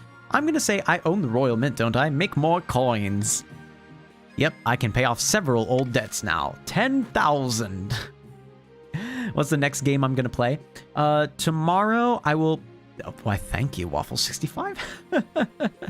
Tomorrow I will probably play the same game that we were playing yesterday, which is Sea of Thieves. We'll probably play more of the Sea of Thieves story campaign tomorrow, because I was really enjoying that. Okay, about your heir. Your marriage to Elga has grown strong and steady like an old castle wall. Though it began as a political arrangement, it's blossomed into something like love. It's high time you thought about an heir. Congratulations are in order. The royal wedding was a magnificent affair. I'm very happy, thank you. Your happiness isn't as important as fulfilling your duty to the kingdom, but I'm glad you found a way to have both. You've done well so far, but something's still missing. An heir. You need someone whose loyalty is assured. A child of your own would do the trick, even if they're a bastard, or the youngest of your many cousins. I'll say my wife and I'll have a child together. The traditional method. No one will object to that. I'll arrange for you to take a month off from your ruling so you can get down to business. Oh no, Edric, what's going on? You need help in real life. What's happening? Your distant cousin, Dylan Cylon. Oh no. Dylan Cylon, what are you about to do to me? Your Highness, I have a matter of some delicacy to speak with you about. Good day, cousin. How's the old kingdom going, eh? I always thought it looked like a lot of work, but I suppose you get a fancy hat. Lord Fitzalbert is my very, very distant cousin, about 50th in line to the throne. I haven't seen him in years. Cousin, why are you dressed like that? Quite the dashing figure, aren't I? I had to borrow a few bits from Count Dylan Cylon after a donkey chewed through my coat. Lord Fitzalbert's been staying at my estate for the last year, Your Grace, but lamentably there have been some financial impacts. He's been borrowing money from me for months, saying he'll pay me back when his luck turns, but now my coffers are bare. Yes, yes. Poor Dylan Cylon couldn't even afford a little banquet to send me off. I'm sorry it's come to this, but I must petition the court for funds, Your Grace. So, I could pay Count Dylan Cylon for his hospitality, give him a little more wealth, decrease the defiance in purple, which would be nice, and lose 1,000 in the treasury, but I have 10,000 now. I could leave Lord Fitzalbert to sort this out himself, which would increase the defiance, probably of purple.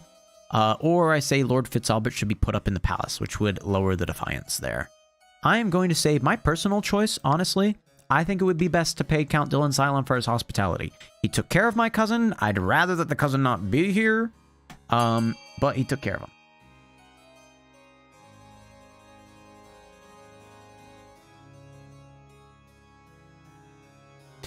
Oh my goodness. Oh boy. I'm so sorry to hear that. Oh. That's rough. Okay. Everyone's kind of voting here. It seems as though Count Dylan Cylon will be paid for their hospitality. I have no answer for you. I'm so sorry. As long as you're honest in your thing of just saying, hey, listen, there's a connection there. I think it's really fun to be able to support someone that I actually know in what they're doing. I think that that's the argument to go for there. I don't think you have to defend anything.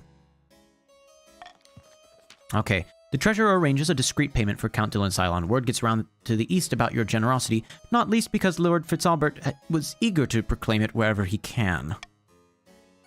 You're not sure where your cousin will land next. You can only hope it's somewhere far away.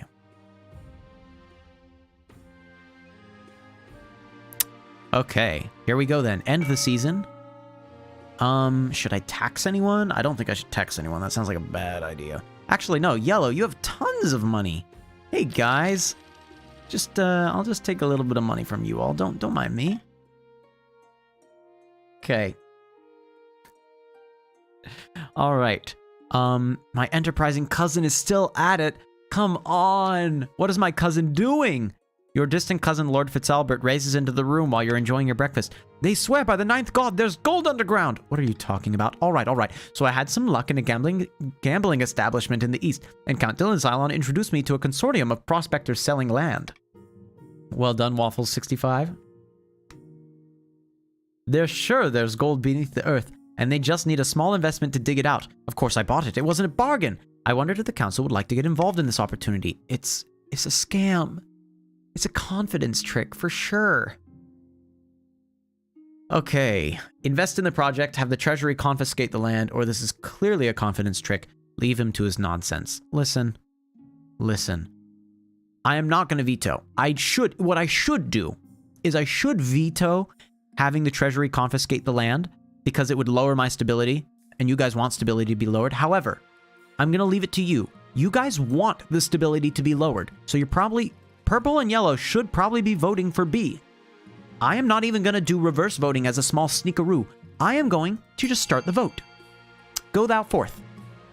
B is probably what yellow and purple want to have happen, but you could choose to invest in the project if you think this will happen well for us.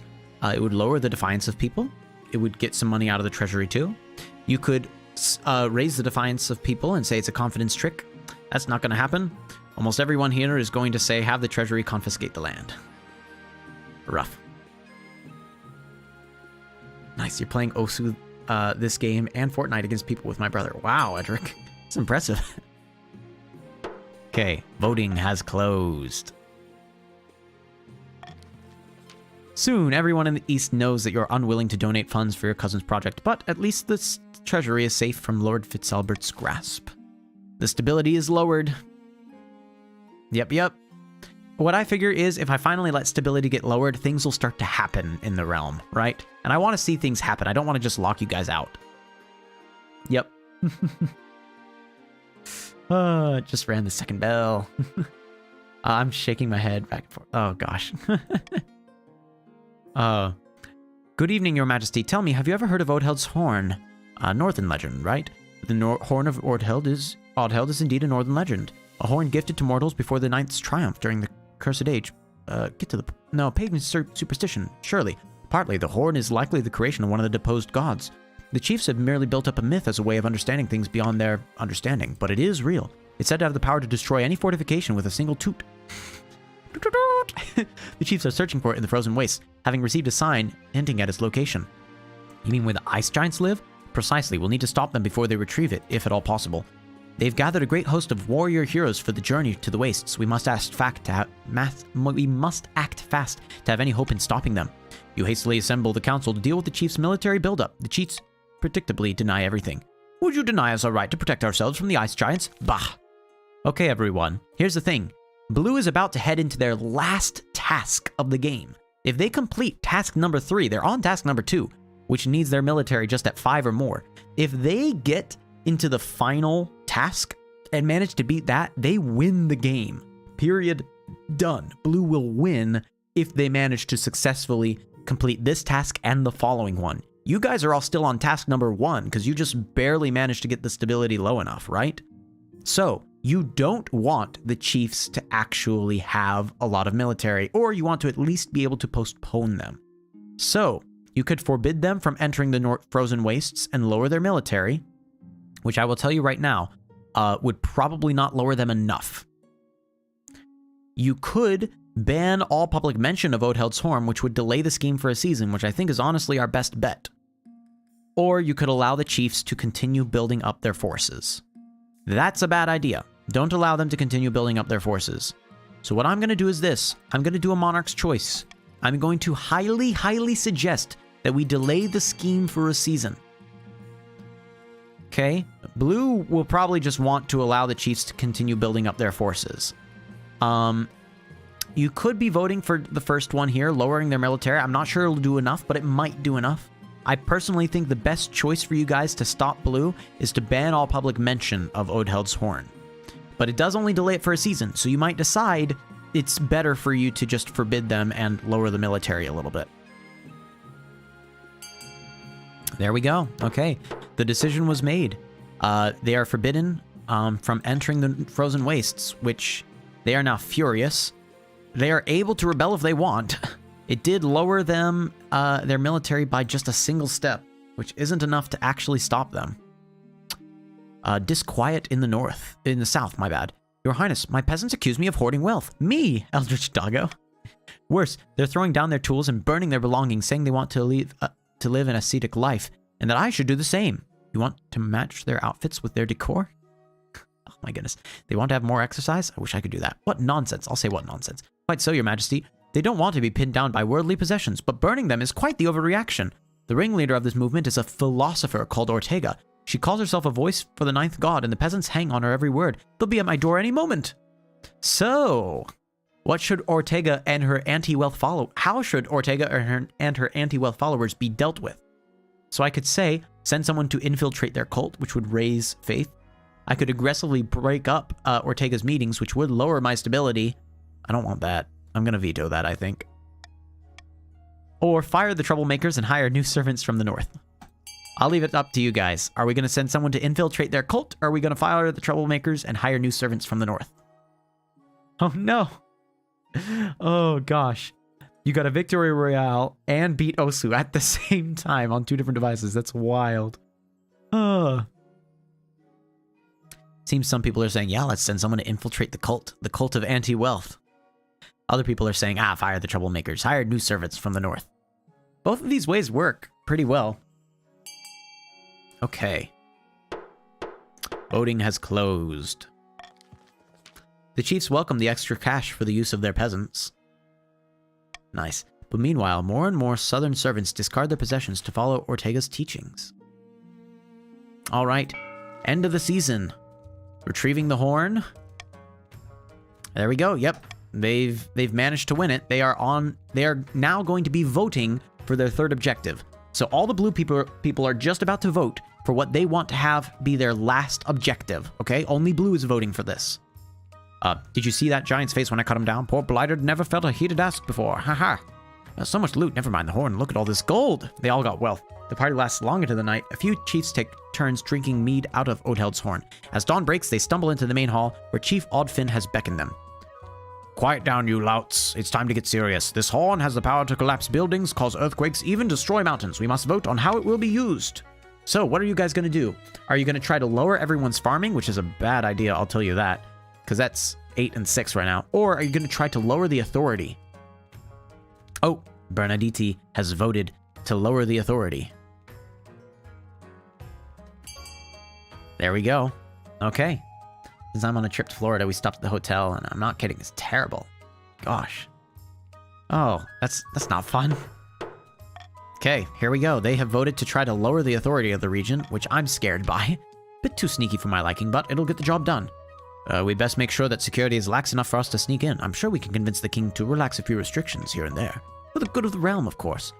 For their final stage of their scheme, the chiefs must lower authority to 3 or less, which means purple, yellow. You do not want this to happen, because if it does, they win. Blue wins if they manage to get the authority down to 3 or less. Okay? So you don't want that authority dropping, purple and yellow. Help me out here. Okay. So you can see their objective, blue's objective, is to get it to lower down.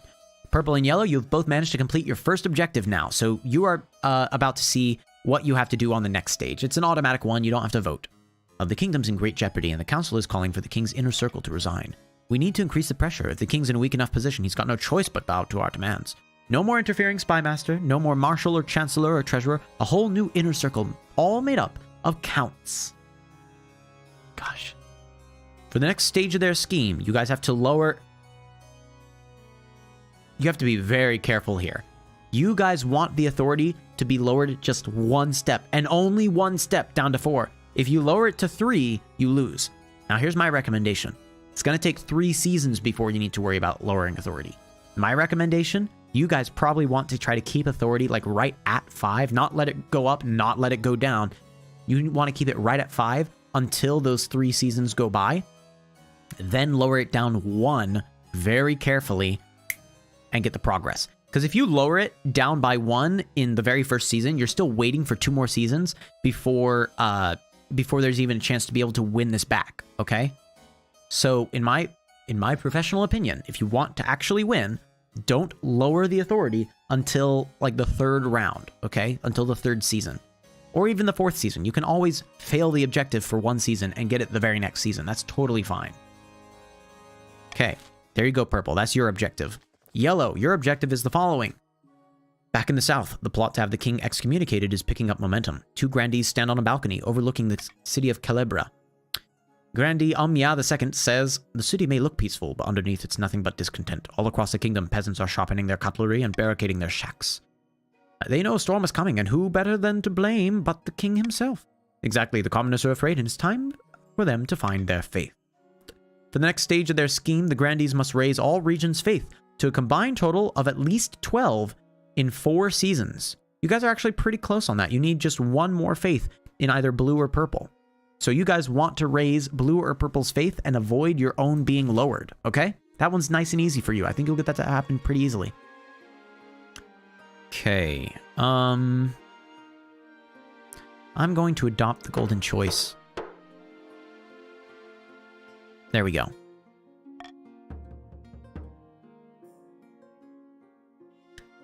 Okay, so I will say this, okay?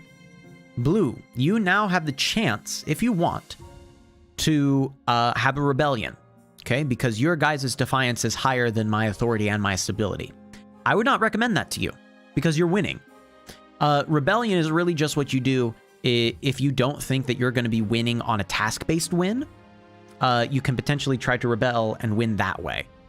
Rebellion means that then you'd start trying to collect collect revolting points, collect victory points, and then build up your military. Now, you guys do have the largest military, so potentially you could get some results there. But I will warn you, I don't think it's a smart idea for you guys because you're in the lead right now. You just need to get the authority down to 3 or more and you win.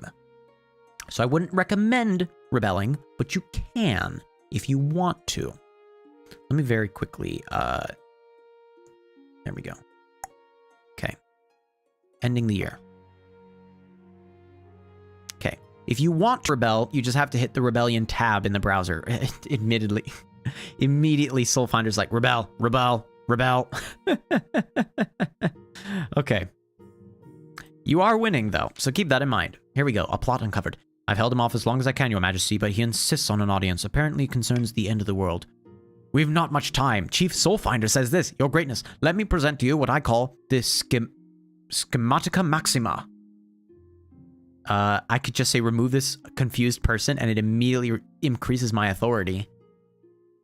But I kind of want to see what happens. Like, I want my authority to be higher, right? I do want my authority to be higher, but not at the count where I don't get to see what's happening. So let's hear it. Your outrageous cruelty towards your own cousin. First off, what was that? A manufactured spectacle meant to distract and confuse, but I saw through it immediately. While everyone focuses on that, frog people from the south scheme to take the throne and usurp the king. Straightforward from here. The frog people, led by Grandi Torquato, manipulate the kingdom's trade, farming, military, and even faith to achieve their nefarious goals. If they succeed, Torquato will take the throne, plunging the kingdom into a reign of amphibian terror, mandatory pond spawning, and fly eating. Do you like bugs, Your Greatness? The only question is, what will you do about it? Guys, Chief Soulfinder's crazy. Chief Soulfinder is certain that there are frog people to the south. So, my recommendation currently is probably to do something like arrest this fool. Okay? If you choose to investigate fully, which is definitely what Blue would vote for, the authority of me would go down. Okay? So, here's what I'm going to offer to you. Actually, no. I'm just going to veto it. You are not allowed to investigate this fully. We are not entertaining this madman's decrease. Soulfinder, I'm so sorry if you're out there. I cannot allow for this to happen. Oh my goodness. The amphibian people to the south. Soulfinder says do absolutely nothing. This is just, listen, I know that that's me there technically, but no, please. Oh boy. Okay, stability is getting lowered a little bit there. The voting has closed. Okay. Oh, of course you ignore me. This fits right into my model. The rot goes all the way to the top. Before he can continue, the palace watch yank him away with enthusiasm, throwing him out the council hall and closing the door. Have I played Demo? No, I don't think so. The rest of the chiefs are also relieved, sighing as if a rotten tooth had just been extracted. Still, the public airing of your misdeeds puts a dent in your image. All right. The cult spreads. There's a problem with the followers of that southerner, Ortega. Their teachings have spread to the north. Worse, she's getting stronger. She's performing miracles, healing a woman's broken arm with a single touch, curing an old man's blindness. All over the north, the villagers are throwing away their goods and cursing the chiefs for their greed. They're clashing with God speakers and ninth breeds alike, starting brawls in the street. Every day we lose more workers to this cult. Okay, so there's a 20% chance for success on this, so I don't recommend that, which is join with the church to officially denounce Ortega. That's very unlikely to actually have happened. 40% chance on my authority says if Ortega's performing miracles, she must be recognized as an official member of the church. Or, and the most likely option here, it gets rid of 1,000 of my money up here in the treasury, but have Ortega assassinated. So Yellow's goal currently is you guys want to raise the faith. Yellow, you want the faith to be 12 or more across all 3 of these people. Okay? So you want faith to be higher. So you don't want the church to officially denounce Ortega, because faith will go down, because we only have a 20% chance of success on that. If Ortega's performing miracles, that's only a 40% chance of success. So here's what I'm going to do. I am going to set a monarch's golden choice. What that means is, if you personally vote for having Ortega assassinated, if you vote for Ortega to be assassinated, you, the individual noble, get 500 personal wealth. That's not for my treasury, that's you. Like during the voting period where we choose like what buildings to make, you get 500 gold for that if you vote to have Ortega assassinated. I'm gonna start the vote now. If you choose to have Ortega assassinated, you get free money. Congratulations.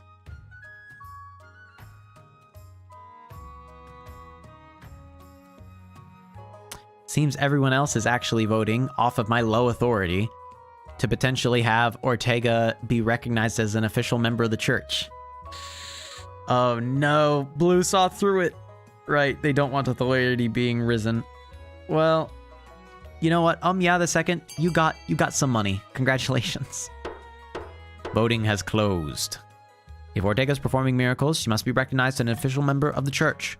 The authority challenge failed. Eventually, the Archbishop issues a lukewarm proclamation stating that they're a legitimate branch, but few people listen. As unrest rises, Ortega goes missing, and the church refuses to comment. I think she might have been assassinated either way. All that happened was we failed that check. That's all that happened. I think the church just took it into their own hands. Okay. Vultures in the east. Greedy southern merchants are taking advantage of cheap eastern labor, Your Highness, exploiting our natural resources and putting our trade companies out of business, says Count Edric. They're vultures. Vultures! Dylan Cylon, so far the game has been progressing pretty well. Blue is in the lead. If Blue manages to get the authority down to 3 or less, they win automatically. We don't want that. That is not a good day for us. So, you guys are trying to keep the authority a little bit high. Is it really such a problem? This is just business. So, what should be done about southern merchants exploiting the east? I could say kick out the grandees and put up trading companies back in eastern hands. That would work out pretty well, it looks like. I could say that the king will buy up the southern trading companies, which would make me lose money and trade would go down a little bit, but you guys would get some wealth. Or I just say, it's just business, baby. Trade goes up among the among the yellow people, and they get some personal wealth. I'm just gonna start the vote. Okay, be seeing you, Dylan Cylon. Bye. Oh boy. Yeah, this really doesn't affect me either way. The only way it really affects me is if you guys say the king will buy up southern trading companies, because then I lose some money, but even then I'm mostly fine.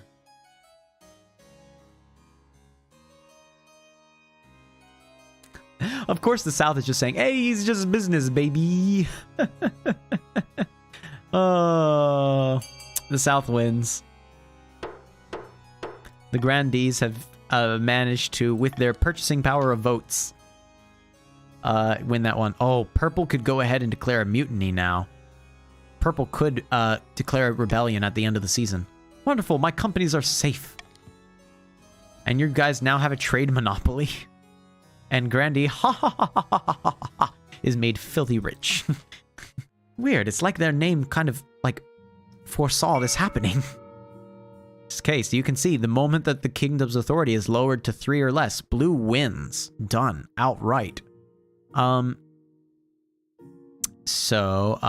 though, they do want the authority to lower down to 4, but they want that to happen in 2 seasons. Like, that's a lot of time before they want that to happen. Yellow wants to raise religion just a little bit more before 3 seasons time.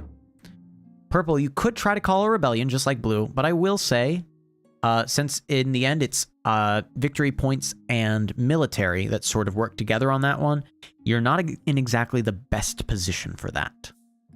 So I would potentially, if I were you, I would consider more staying loyal to the crown right now. Just so you know. Mr. M, can I send a poem? Absolutely. Have fun. Only one person is needed to start the rebellion. Okay. Let's talk about my heir. Your quest for an heir is finally complete. You stand before the council holding a small child in your arms. Should I die, I ask that my crown be passed down to... My son, my daughter, my child. I'm gonna say I have a daughter. The assembled nobles break out in polite applause. By designating an heir, you've cemented the stability of the kingdom. Your greatness, may I be the first to congratulate you on the birth of your daughter. What is her name? MrM II. The gods are good, your greatness. I'm sure little MrM II will grow up to be a chip off the old block. Oh boy. Okay, here we go. Oh no, we have to deal with hyperinflation now? Oh no. As you ordered, your majesty, the royal mint has churned out thousands of new coins using cheap gold-like metals. It's technically replenished. I sense a butt coming now. But it's also devaluing the currency across the kingdom. A loaf of bread now costs 100 times what it used to. Something must be done. If this gets worse, our currency will be worthless. Trade has lowered across the realm. So, I could say there's nothing wrong with this, let it continue, which is a bad idea. It's a very bad idea. Farming goes down and everything. Oh gosh. Oh no! No, no, no, no, no, no, no. Oh my goodness. Oh boy. We have to do, there's nothing wrong with this, let it continue, otherwise the game is over automatically. Because with both of these, we lose 10,000 gold. Oh, come on! It was only 5,000 gold before, when I last played this. Okay. I'm gonna right now veto... Actually, hold on. Okay, in order to incentivize you guys to let the game continue, I'm gonna do Monarch's Golden Choice. You get money for letting the game continue. This is horrible for me. I lose most of the money. My stability goes down. Farming goes down, which is what I needed to actually win the game. Defiance raises up. Whenever you make room for kindness, your heart turns into a poetry. A poetry. Oh, that's good. So, I'm making it more likely that you'll want to vote for the game to continue. If I go bankrupt, the game ends. I don't even know how we pick the winner at that point. But if you vote for the game to continue, you get 500 gold.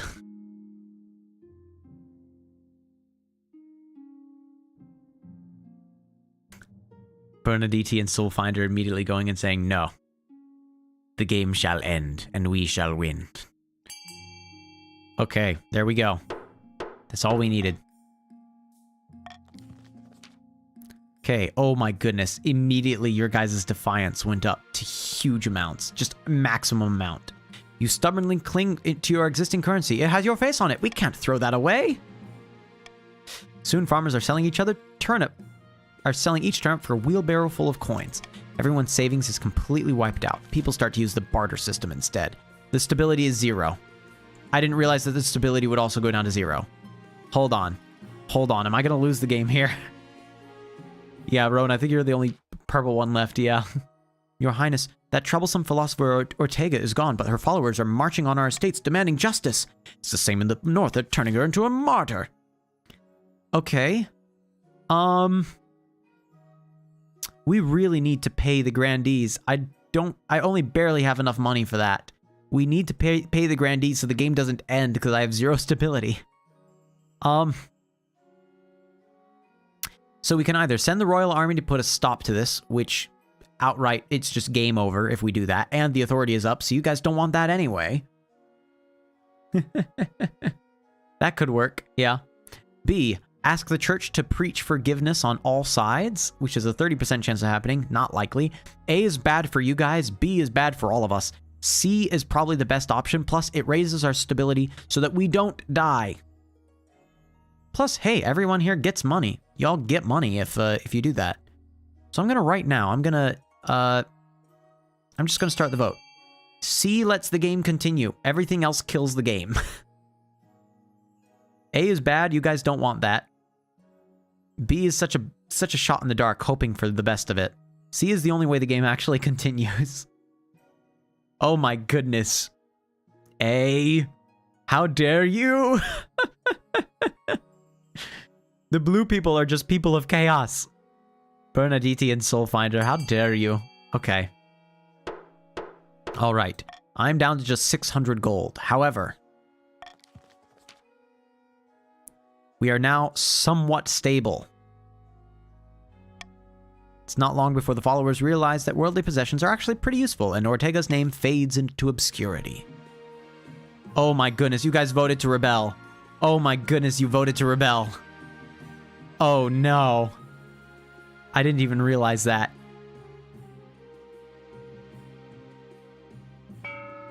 You guys are in rebellion. Oh my goodness. Okay, well, before I press start auction, I'm going to say this. If A is voted for, blue will get more military, which they probably want. So blue is probably voting for more military. If B is voted for, blue loses trade. I don't think anyone cares about that. If C is voted for, purple gets more faith, which yellow wants to have happen. So yellow wants to vote for C to get more faith in the realm. D would lower my authority, which you guys don't care about anymore. Let me make something very clear here now. Once you have done this, once you're in rebellion, you are no longer going towards your own objective. So now you don't care whether my authority is high or low. You'll notice, like, there's not a vote for it anymore. There's not a thing for, oh, let's lower the authority, right? So yeah, there's no reason to lower my authority. You could raise my authority, but it also doesn't matter. Or you could lower faith. So here's probably what you guys want to have happen. Blue wants A to happen. Yellow wants C to happen. Purple, I don't know what you want. You want to avoid blue getting more stuff, so maybe vote for something else. Best of luck. I have no options for purple. Purple immediately put all their money into faith. No, that works. That's good. You'll notice it does build the first 2 buildings, right? So if A and C are being built, blue and purple are doing quite well on that. Oh boy. Oh my goodness.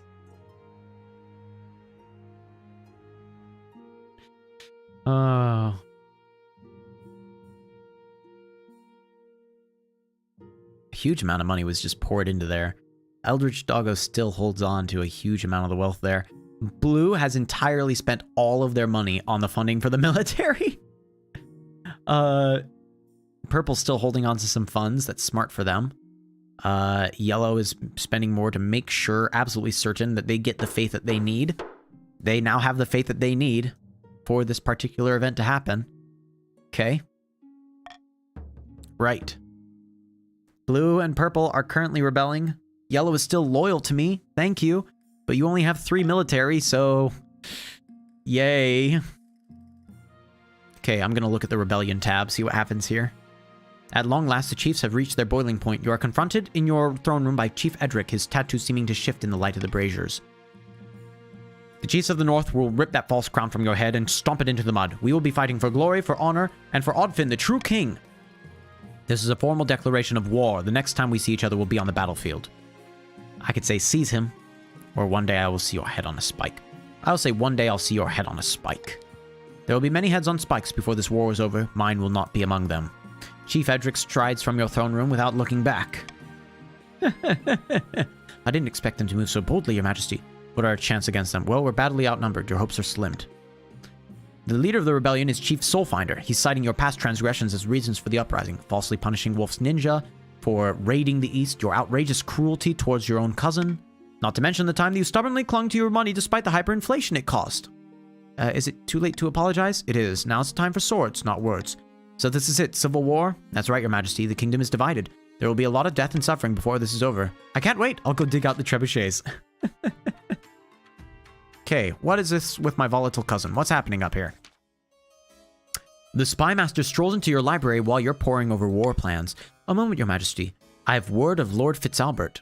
What's he done now? He's decided to join the Eastern rebels since you treated him like nothing better than a feral dog. At least that's what he's saying. That's family for you. Thankfully, though he's complaining about you to anyone who will listen, he's not been much of an actual use to the East. He's more of a mascot than anything else. At least we need not worry about him too much. Okay, so it just raised the defiance of purple, which was already at 10 max. So, hey. Chief Soulfinder, my dear Council of the East, thank you for joining us in our righteous war against the tyrant King MrM. It was in our best interests, enemy of my enemy and all that.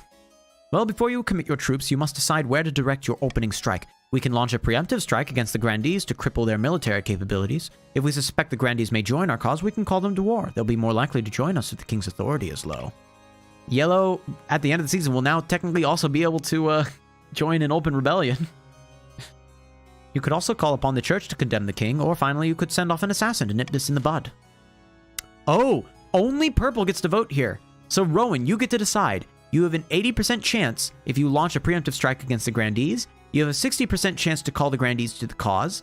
It's only a 20% chance to petition for support from the church, or you could just send $750 to send an assassin after me. Your choice.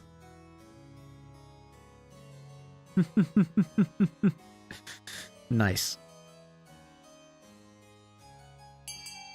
Oh my goodness. Ah, I can't believe you. Guffaw. Rowan. How dare. You're sending an assassin after me.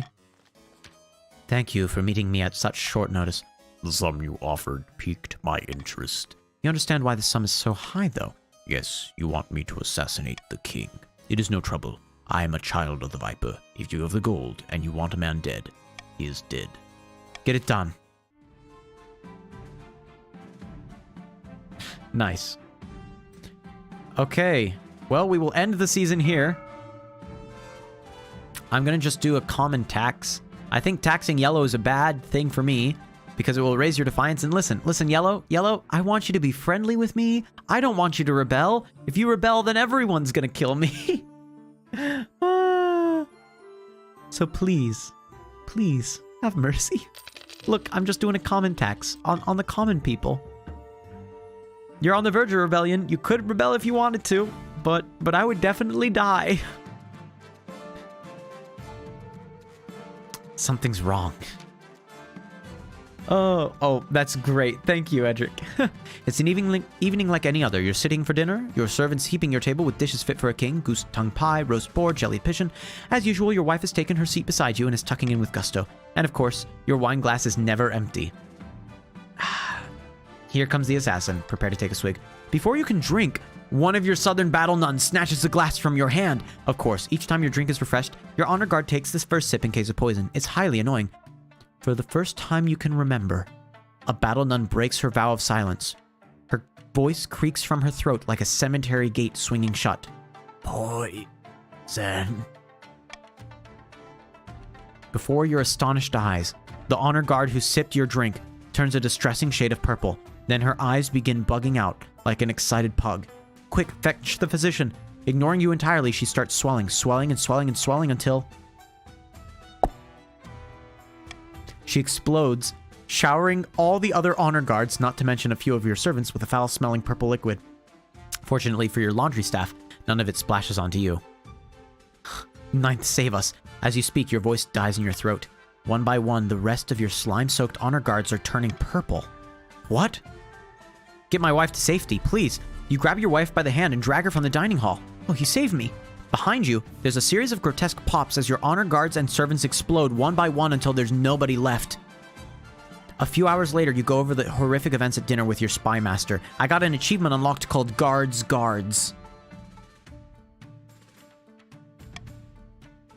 Your Majesty, that must have been terribly disturbing. Rowan is saying, what a waste of gold. I expected like surprise cannon or something. Okay, wow, this is pretty good. Thanks, Rowan. The popping. The horrible popping. Calm down, Your Majesty. The danger is past. There's a very rare kind of contagious poison known as Einwick's Cascader. It causes the drinker to explode, and whoever is touched by the remains also explodes. As you can imagine, the results can be catastrophic. We were lucky that only your honor guards and a few servants died. Who did this? One of the children of the Viper, the most feared assassins in the kingdom. No doubt hired by your enemies in the east. Einwick's Cascader is one of their specialties, intended for causing maximum chaos. MrM the first or the second? Oh, one or two? Two. We're still not sure how they accessed the wine cellar, but as a precaution, we're pouring away the rest of your stock. Even the very best vintages, the gutters will flow red and white tonight. Thank you, Spy Master. We must be especially vigilant from now on, Your Majesty. I need some time to process this. The counts will stop at nothing, even murder, to bring you down. Thank the Ninth for your honor guard. May they rest in peace. Things could have gone very differently. Right, okay, Yellow has voted to rebel. I'm doomed. A great battle. Vast armies darken the landscape like the shadows of clouds.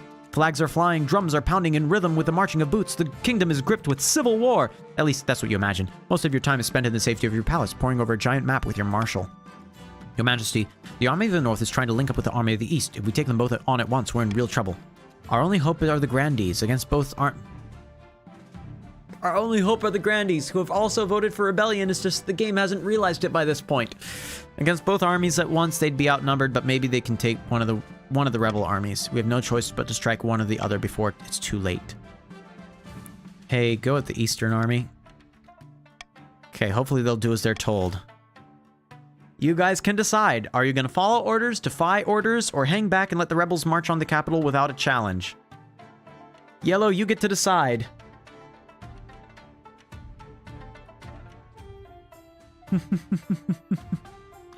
Oh my goodness. Oh, I'm doomed. I'm doomed. I'm doomed.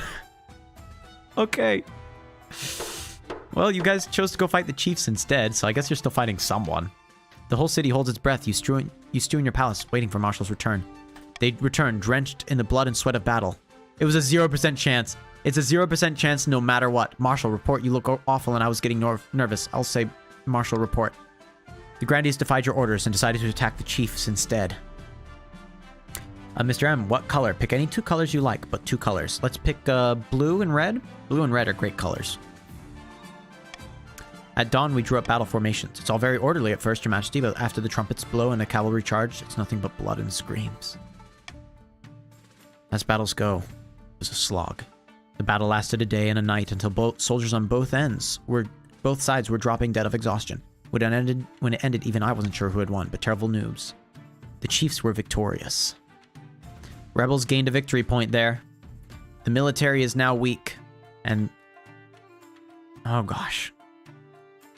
Okay. We lost. We're all going to die. Pull yourself together. If we want to see the year's end, we must build up fortifications, stockpile food, train up a citizens' militia. Because honestly, now's the time to hunker down and hope for a miracle. The armies of the chiefs and the council will be camped outside the city's walls in a matter of weeks. It's time to pray to the ninth, Your Majesty, because apart from him, we're on our own. I'm doomed for. I'm done for. An unexpected opportunity for the grandees. As the counts were marching through the south, they were hit by a fierce rainstorm. Unable to progress through the mud, they've set up camp beside the Tirada River. What relevance does this have to us? They're vulnerable. We must strike. Don't be foolish, Marshal. Do you think our own troops are immune to the weather? We'll have the same problems.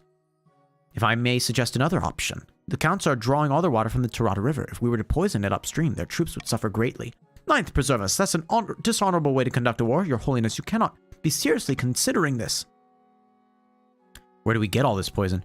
If we herd all the cattle in the south onto the riverbank upstream and allow their effluents to flow freely in the river, the water will be contaminated. It's hard to fight on an upset stomach. Ninth above, you are devious. I don't feel comfortable with this, Your Majesty. I'll need council approval before I proceed. So, I think we should poison the Tirada River. I'm even going to go so far as to say we should not let this opportunity pass us by. We should poison the Tirada River. Absolutely. Poison the river. We have a 50% chance at that versus a 20% chance of ambushing them with all available southern troops. Okay. By the ninth, this is not war. This is something worse. I will have no part in this depravity. Okay, the spy master has overestimated how many cattle can be found in the south and how many farmers will be willing to go along with their plan. Few cows gather on the banks of the Tirada, but in such small numbers their effluence is washed away instantly. You become a laughingstock, the king who tried to drown his enemies in cow dung. It almost worked, Your Majesty. Almost isn't good enough. Next time, shut your devious little trap and leave the fighting to the professionals. Overlap or straight? Overlap? I think overlap. Right. All of you are in rebellion. Deep in the south, a group of grandees watches silently as a blindfolded grandee Yeah II tries to stab a portrait of King MrM with a wooden stake. We did this at my granddaughter's 4th birthday with a drawing of a pig. There we go. Friends, honored guests, people of the faith, the ninth god has spoken. Now begins the final stage of our plan, excommunication. For which sin will you excommunicate the king? Do you want to raise my authority? Or do you want to raise my treasury? Here's the thing. Yeah, but it looks like yellow has voted, haven't they? Or no? Have they not? Was it 2 more votes? Oh, it's not that you voted for it. It's that you needed 2 more votes. Got it. Okay. Got it. Okay. I forget what's happened. All right. So your goal now is to raise my authority in order to be able to win the game. In order to win the game, you have to raise my authority. Hello, Wolf Ninja. Okay, you have to raise my authority to at least 5 for the final stage. Okay. Here, I'll do Monarch's Iron Choice, because I get an authority if we do that. So you guys want that to happen, I want that to happen. It's a good idea. So instead of Golden Choice... No, actually, instead of reverse voting, because that's annoying. Half and half or stripes, Mr. M. Oh, half and half or stripes? Stripes. Stripes is fun. Well, here's how it's going. Everyone's rebelling against me. There's no loyalists left in the kingdom. I'm done for. I'm going to die. King Mr. M has met their end. Yep, overwhelmed. I have no more allies. Your marshal staggers into the throne room, stinking of booze. She gives you a lopsided grin. Heard the news? Good news, I hope. Your marshal roars with laughter, slapping her thigh. Good news? Good news, he says. The grandees have sent word that they're joining the rebellion against you, your majesty. All 3 regions have now turned on you. Do you know what that means? It means my head on a spike. It means we are royally, no pun intended, screwed. I got an achievement unlocked called Am I the Baddie? It might take 2 weeks. I'll send it to my sister. Just to give it to you. Thank you. I'll look forward to that. It means we are royally, no pun intended, screwed. The capital garrison couldn't take on one of the regions single-handed, let alone all 3. Historically, the king of the kingdom has only survived by playing the regions against each other. To unite them all in common cause, their hatred of you, well, it's no mean feat. You are absolutely unmatched when it comes to pissing people off, your majesty. A world beater. Nice to know I'm good at something. Consider this my resignation. There's no fun in an unwinnable war. She strides out of the throne room without looking back. Sure enough, within a few days, the grandees have turned up to support the rebel forces already laying siege to the capital. Against such overwhelming numbers, your walls can't hold out. The ladders go up, and the enemy soldiers pour in. As dawn rises, Chief Soulfinder strolls into your throne room, backed by soldiers from all across the kingdom. Warriors from the north, knights from the east, and cavaliers from the south. So, you won. Looks like I did. You made it pretty easy. With a triumphant smirk, Chief Soulfinder makes a sharp gesture. The northern warriors step forward, battle axes at the ready. You can pray to your false god, but it will do you no good. Morgana has spun the fates against you. Fight. I'll go down in a fight. Empty hands can do little against armor and swords. You are given a vicious beating, and the fight drains out of you. Instead of killing you, the soldiers seize you and drag you down into your own dungeon. Your ordeal isn't over. While imprisoned in your tiny cell, you hear the guards gossiping. Apparently, the chiefs, counts, and grandees are already fighting over your vacated throne. The counts and grandees are the strongest, richest, and have the most support from the church, so the throne will go to one of them. Even though the chiefs led the rebellion, they don't have the strength to seize the throne themselves. Did I? I didn't even realize it. My bad. I didn't hear it. I probably said it by accident. Sorry, I guess. Despite your predicament, you can't help but smirk that the chief's rebellion backfired. After a week rotting in your own dungeon... that is not a swear word. Okay, cool. You're marched out onto a public platform, cheered at by thousands of peasants. You cringe under a barrage of rotten fruit and fresh dung. You can see Chief Soulfinder sitting in the front row, grinning. The rebels have won. The capital has been taken. You are a former king. The executioner waits silently, holding an axe bigger than you. If you have any last words, now's the time. So I can make my last words be, everything I did for my kingdom. Is it too late to abdicate? I can just be silent. Or I can say, well, I'll be heading off then. Come on. Come on. You gotta love me. I'll be heading off then. You place your head on the block. The executioner lifts his massive axe. Wait, you suddenly thought of much better last words. You turn to the executioner to tell him, but the axe is already falling. Thunk. Your head bounces into Chief Soulfinder's lap, and your reign comes to a gruesome end. Well, you guys get to vote. Who's the successor? Is it Varenica from the Counts to the east? Or is it Torquado from the Grandees of the south? You guys all get to vote. You have time to be able to vote over who will be our successor. Will purple be the successor, or will yellow be the successor? Right now, it looks like purple's gonna win out. There we go. It looks like the winner is technically just Rowan by themselves. Purple wins. The counts win. Well done. After the entire kingdom rose against him, the counts are victorious. King MrM was dragged out of the palace and decapitated in the city square.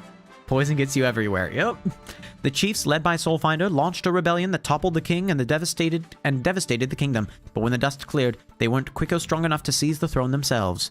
The grandees joined the rebellion at the last minute, either finally fed up with the king or perhaps desperate to be on the winning side. The counts joined the rebellion alongside the chiefs. In the aftermath, they were the natural choice to take the throne, and Varenica was crowned to half-hearted cheers from the traumatized common folk. And there we go. That's it. King MrM the Unready. Hey, we lasted for 3 years. That's pretty good. My spouse, Helga of the North, we never had a kid. That's sad. So the successor is Queen Varenica, which means the next time that we continue this game, whenever that be, it'll probably be Monday. On Monday, when we continue this game, you guys will be playing as the people underneath your new queen, Queen Varenica, who I will be playing. I will be playing as the successor queen, and you guys are going to have to try to continue to revolt and rebel. Oh my goodness, Edric is making a scarf? Oh, that's super fun. Oh, that's really cool. Thank you. Ah. King the Dead, not King the Unready. Oh, cruel. Here we go. Well, that was the end of it. Okay. Oh, I can't believe it. That was really fun. Honestly, I know that I died, but I got way closer to winning than I honestly thought that I would. That took a long time to actually have success there. So, well done, people. Well done. Okay, you have to make it now so I can get it soon to the sister. Thank you. Okay, well, yep, I think that's really it. We're going to go ahead and close out of this. Tomorrow, on Sunday, we're going to play Sea of Thieves. We're going to play Sea of Thieves. We're going to be playing the main storyline. We'll do the Storyteller quest, which I have done before, and we'll try to see if we can do one more quest as well that I haven't even tried before. So we'll see how it goes. I think it'll be pretty fun regardless. But yeah, then Monday, we'll play this game again, King of the Castle. And we'll be able to actually continue our journey here. You can even see if we press continue game, right? We can choose to specifically do the MrM versus Multimedia Dynasty. You can see I had a dynasty going on yesterday. So yeah, we would be able to just continue playing, and now I would play as Queen Varenica, presiding over these 3 kingdoms here. All right, I'm gonna back up. Thank you all for being here. Thank you so much for being a part of this. This was really fun. I guess I will see you all tomorrow then. So long, farewell, goodbye, be safe, get out, be seeing you, leave. Bye.